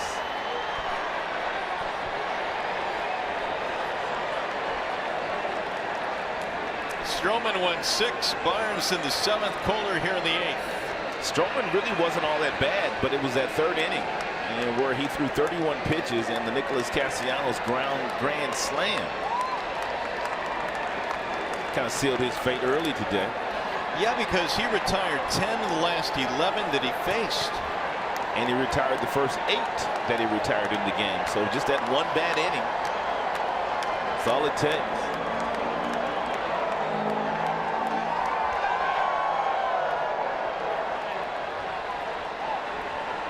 Three and 2 on Matuk.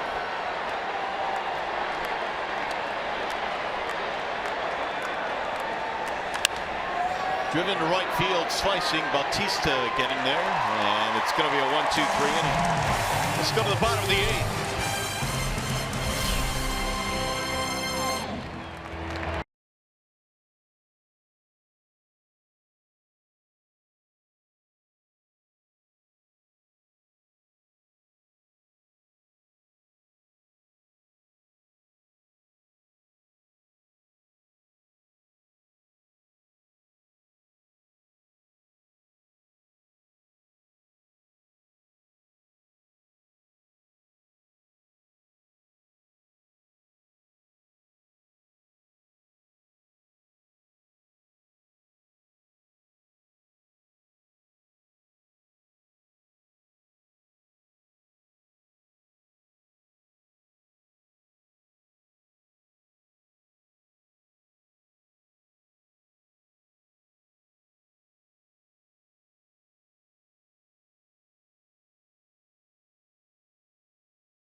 Tigers baseball on Fox Sports Detroit is brought to you by Comerica Bank, a part of Detroit and the community since 1849. Your Metro Detroit Chevy dealers. Visit ChevyDetroit.com. See why Chevy drives the Motor City. And by Wallside Windows. We can do that. We are the factory. You going to go up to the CN Tower tomorrow with Johnny Kane? No, there's not a chance. Me and heights do not get along. How about you? How much do I have to pay you to go? Everybody's got a price. Let me think about it. I'll get back to you. I'm no different. Alex Wilson coming on now. Richard Urania will lead things off, and he looks at ball one. You know, you can actually rappel off the top of that CN Tower up there if you want to go. What do you mean by rappel? You know, like hang the rope. No. Again, how much will it take? Wallside Windows change with Wilson coming in. There's a ball high, 2-0. And fourth pitcher that Brett Ausmus has used tonight. Verhagen, Stump, and now Wilson. Jacoby Jones in center field. Mikey moves over to right. Castellanos out of the game. Meanwhile, 3-0 on Urania. Nicholas did okay in right field. He had 2 fly balls, 1 ground ball, fielded them all flawlessly in his first start in right field in his major league career. Here's the 3-0.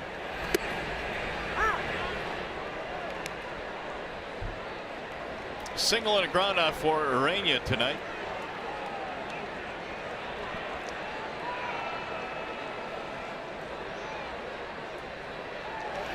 Swing and a miss.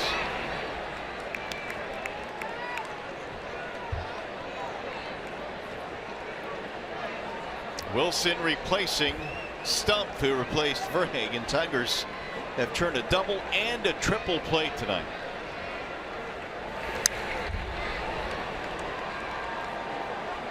And they've hit a grand slam. It's been an eventful night for the Tigers. They lead 5-2 as we play here in the 8th. First of 3 against the Blue Jays. It's good to see the Tigers winning this game because they really have not had a lot of success here against the Blue Jays the last couple of years. Driven to left field. That ball is hit well. Romine going back, turning. It's going to carry out and gone. Urania's first home run. He goes apple, and it's now 5-3.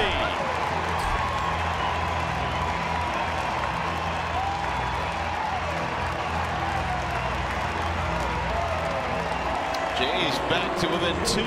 Before this pitch was thrown to Urania, I was noticing that Romine was playing very shallow in left field, but it really didn't matter on this one because this one carried into the Toronto Blue bullpen.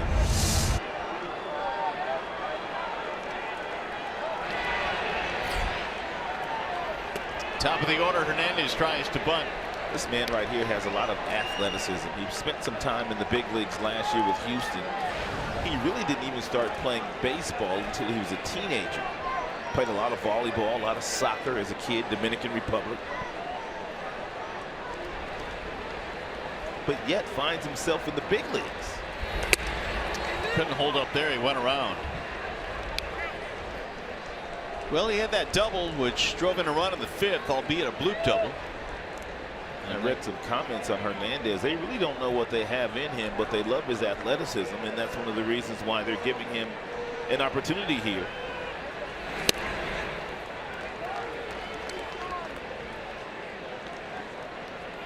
September is built for guys like this to show what they can do, especially if your team is out of it.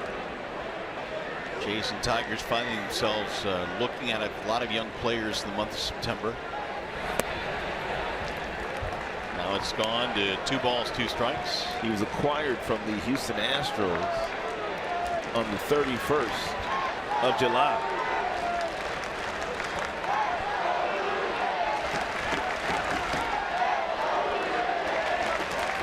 We'll see 2-2. Check swing rolled to foul.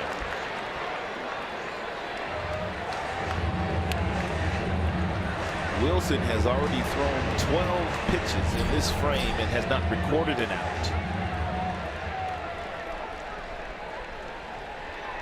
Here's the Jays box.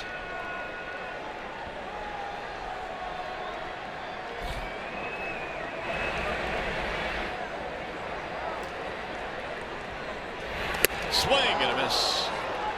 Hernandez out of there, one gone here in the 8th. Let's bring in Johnny Kane.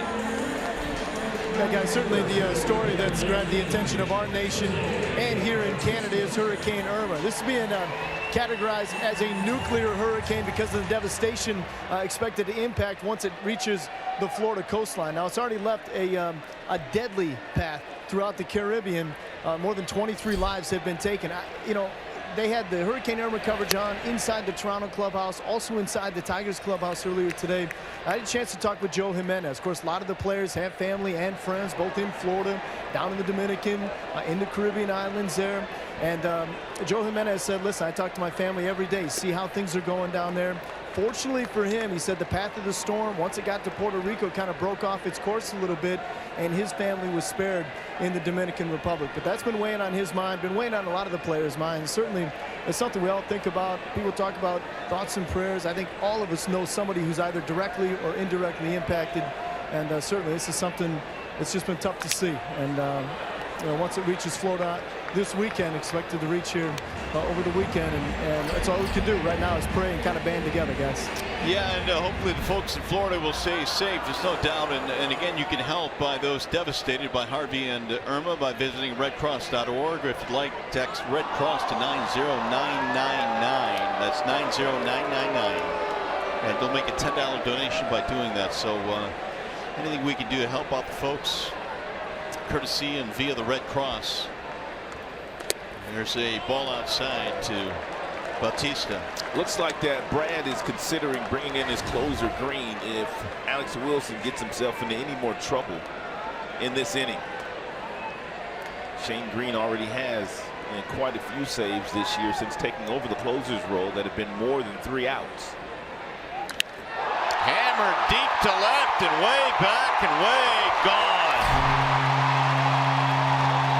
Oh, Bautista hit a no-doubter, his 22nd of the year, and now it's a 1-run game. Well, we told you coming into the contest that Joey Bautista not having a good year at all.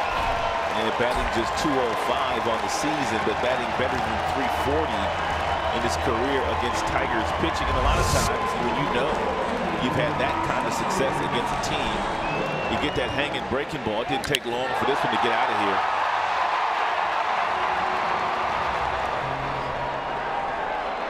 Suddenly a 1-run contest. Now Justin Smoak will stand in. 2 homers in the inning, both solo shots. There's a high fly to left field, shallow, coming in toward the line. Romine, and Smoak is out.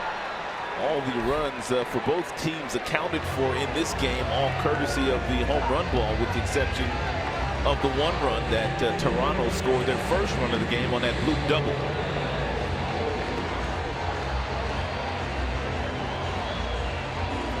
Bring up Kenrys Morales. 1 for 3 for Morales. RBI single in the 6th inning for Toronto. They played a pull on it. In there, a strike call. And Morales hitting 340. Right-handed, only 215 left-handed. But much more power. Batting from the left side. 27 homers on the season for Kinsler.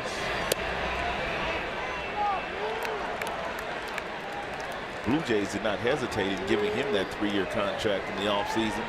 As soon as Encarnacion turned down the initial deal they offered him, they quickly turned to Morales. They weren't going to wait around for Encarnacion. Little chopper back to the mound, and this one is handled by Wilson. That'll end the inning. However, a big inning. They get 2 on the homers, and now it's a 1-run game.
wait to see it. Tick-tock. We've got a new right-hander now for the Blue Jays. Brian Tepera will come in. And Tepera has been in 64 games prior to this one. 16 holds, a 3.36 ERA. So he's had a good season. 73 strikeouts, only 30 base on balls.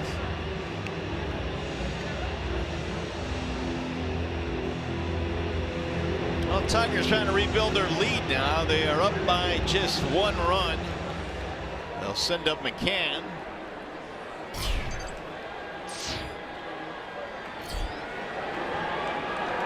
And Tepera will face McCann, Navarro, and Romine. Here in the Tigers' 9th. James had a single in his last at bat. He's 1 for 3. Tepera's got a big arm. And he'll get all the way up to 96, 97 with his four-seam fastball. Also features a slider, occasional slider. He'll cut the fastball as well. So pretty much all fastballs from Tepera. Four-seamers or cutters. Not many off-speed pitches. All hard stuff.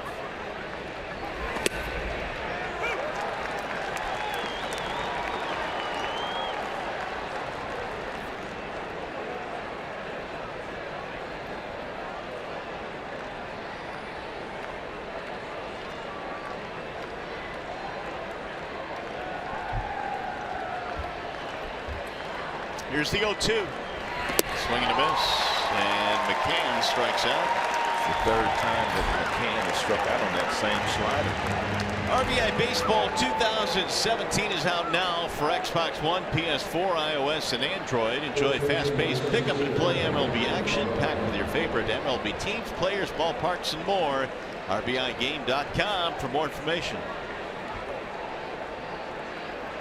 Navarro must have a little superstition going on with that right pocket. Every time he's come to the plate, that pocket has been out. I have never heard of baseball players having superstition. Never? Ever. There's ball 1. I thought maybe the first time he went up, maybe, you know, you pull your batting gloves out of your pocket and, you know, they might just, you know, cause it to come out. But this is every at-bat now. Baseball players might be the most superstitious bunch ever. I think you're probably right. Foul back. Guys in winning streaks, they drive to the ballpark the same way. If guys are hitting, sometimes they won't even wash their uniform. Do a lot of crazy things.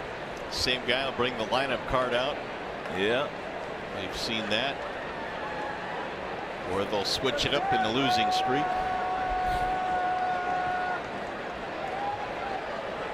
Tigers trying to hold on tonight. They lead 5-4.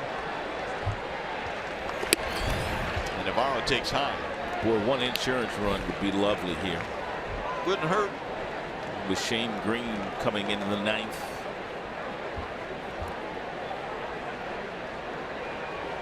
Good thing is Wilson got through Bautista, Smoke, and Morales. Now they did hit the 2 homers, but their beefy hitters are not due up in the bottom of the 9th. 2-2 on Efrain Navarro. There's the closer. He'll be coming in. He's been good this year in that role. Really, Green has been good in every role that he has played this year out of that bullpen. When the Tigers go to the offseason, do you think they have a feeling in mind that Green is their closer next year? I think so. If he continues to pitch as well down the stretch as he has the last 4 weeks, there's no reason to believe that he can't close.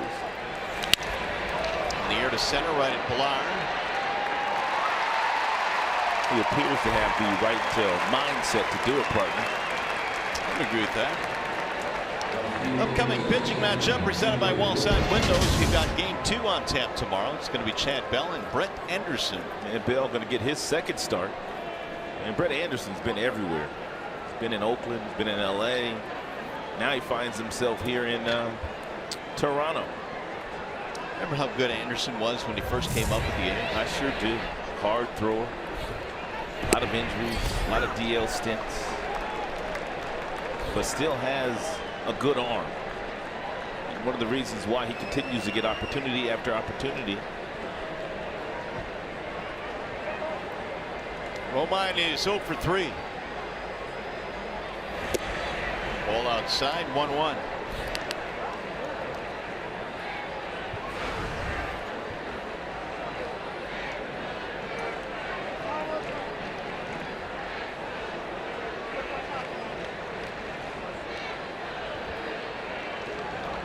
Five runs, 7 hits for the Tigers. The big one, a grand slam. Right back up the middle, and a nice play there. Spinning is Urania to throw him out. Ooh. The heck of a play. Yeah, well. 1, 2, 3, go the Tigers. Urania with a sparkling play up the middle takes a hit away from Romine. But look at him turn and fire a strike to first.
You earlier in the game, it's Miller time, and it is brought to you by Miller Lite. Verhagen came into the game with runners on first and third and nobody out in a triple play. Started by Candelario. He got the ball to Ian Kinsler with a perfect feed. Ian Kinsler took very little time getting the ball over to Navarro for the 5 unassisted 4-3 double play. Triple play. And so the Tigers will take a 1-run lead into the bottom of the 9th, and here is Shane Green. And Green's got a real nice arm. He's got a fastball that goes anywhere from 93 to 97, depending on whether it's a 2-seamer or 4-seamer. And he also has a really nice slider. Kevin Pillar leads it off and takes ball 1. Bottom of the 9th is underway. He started Pillar off with a first pitch breaking ball. Pillar, Goins, and Barney, the 3 hitters here in the 9th. Ground ball short. Scooped up there by Machado. 1 gone. Pillar has hit some balls right on the screws today, but all of them have been pretty much on the ground.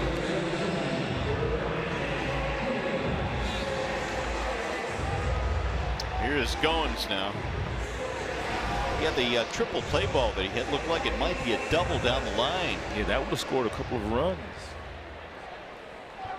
Last 3 for Shane Green.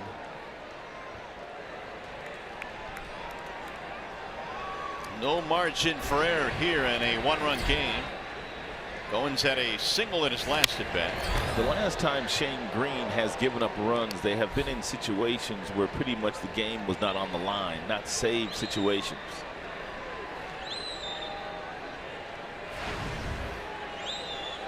Tiger outfield playing really shallow. Surprised they're playing as shallow as they are. I know Goins does not have a lot of power, but if he hits anything into any one of these gaps, he can run forever. That'd be a triple. You want to cut him off.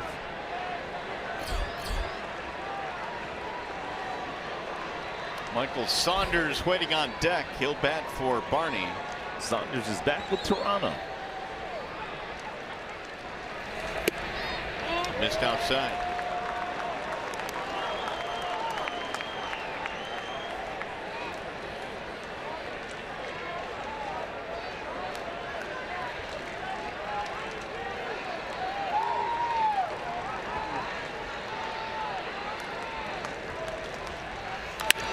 Sliced and caught on a mini leap down there by Machado. 2 gone. Machado had him played perfectly.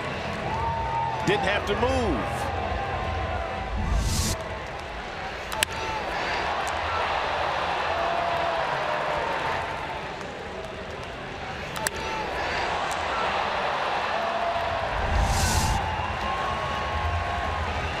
So before Saunders steps in, we'll get a scouting report now as Rich Doobie comes out.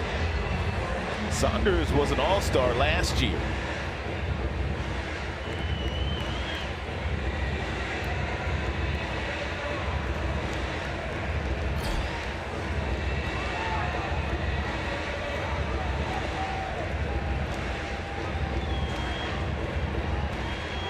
So Green needs 1 more out. Saunders was signed by the Phillies as a free agent in January, then released by the Phils in June, and signed up again with the Blue Jays.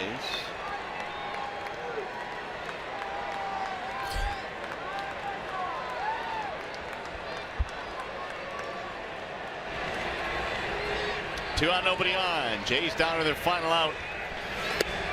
And a ball outside. Saunders last year in his all-star season with Toronto hit 24 homers. He got that final vote, and he won that vote, where they have 5 guys, and then you have to get voted in by the fans. 2-0. Of course, he had a whole country behind him. That's a good point. All of Canada. Right. Miguel Montero has moved on deck should he get a chance to hit. Apparently Rich Doobie told Shane Green to work on the outside part of the plate to Saunders. You see those first 2 pitches away, and the third one will be away as well. On the outside corner, a little high, but he got the benefit of the count.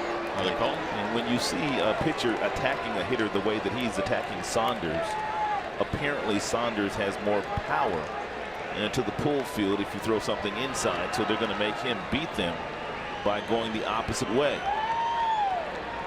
Going out there again. He stayed away now, 3-1.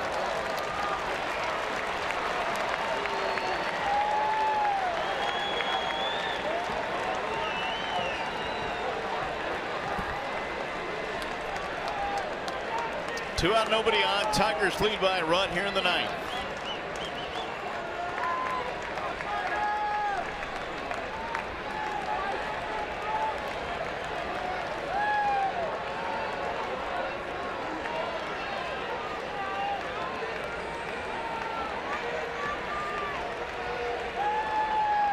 Here's the 3-1. Walked him. A pinch hit walk for Saunders. Tying run is on now with 2 outs.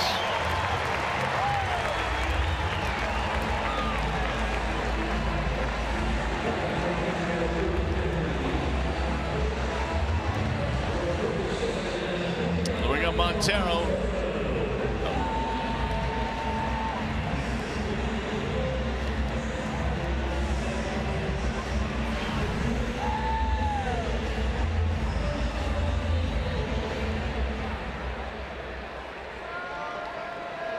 Start of the year with the Cubs, now Toronto.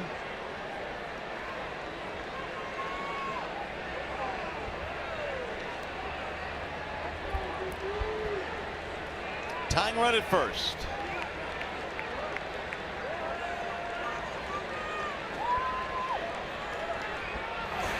And Montero looks at a strike. This is the other Miggy in the game, Miguel Montero. Kind of hard to give that nickname to anybody else but the real Miggy, though, right? Doesn't fit, does it? No.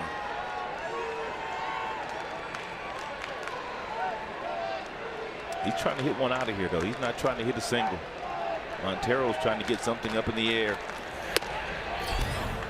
1 ball, 1 strike on Montero. Every single pitch that Shane Green has thrown to the left-handers, Saunders before walking him, and now Montero, everything away and having a difficult time with Paney on that outside corner.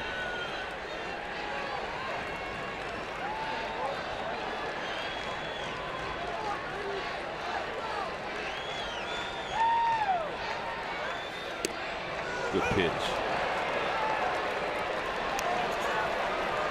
Montero didn't think so.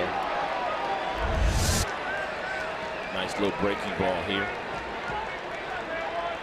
What, do you think it was high or what? Yeah, was that not a strike? Right down the middle.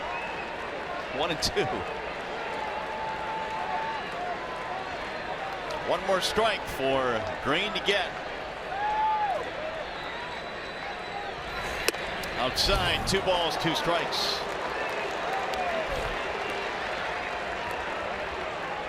Blue Jays hit a pair of home runs in the 8th, solo shots to make it a 1-run game. Yeah. Now they have the tying run at first with 2 outs. If you're Montero, you got to be looking for something away. All 4 pitches have been away from you. Have not gone inside at all. Going with a breaking ball here.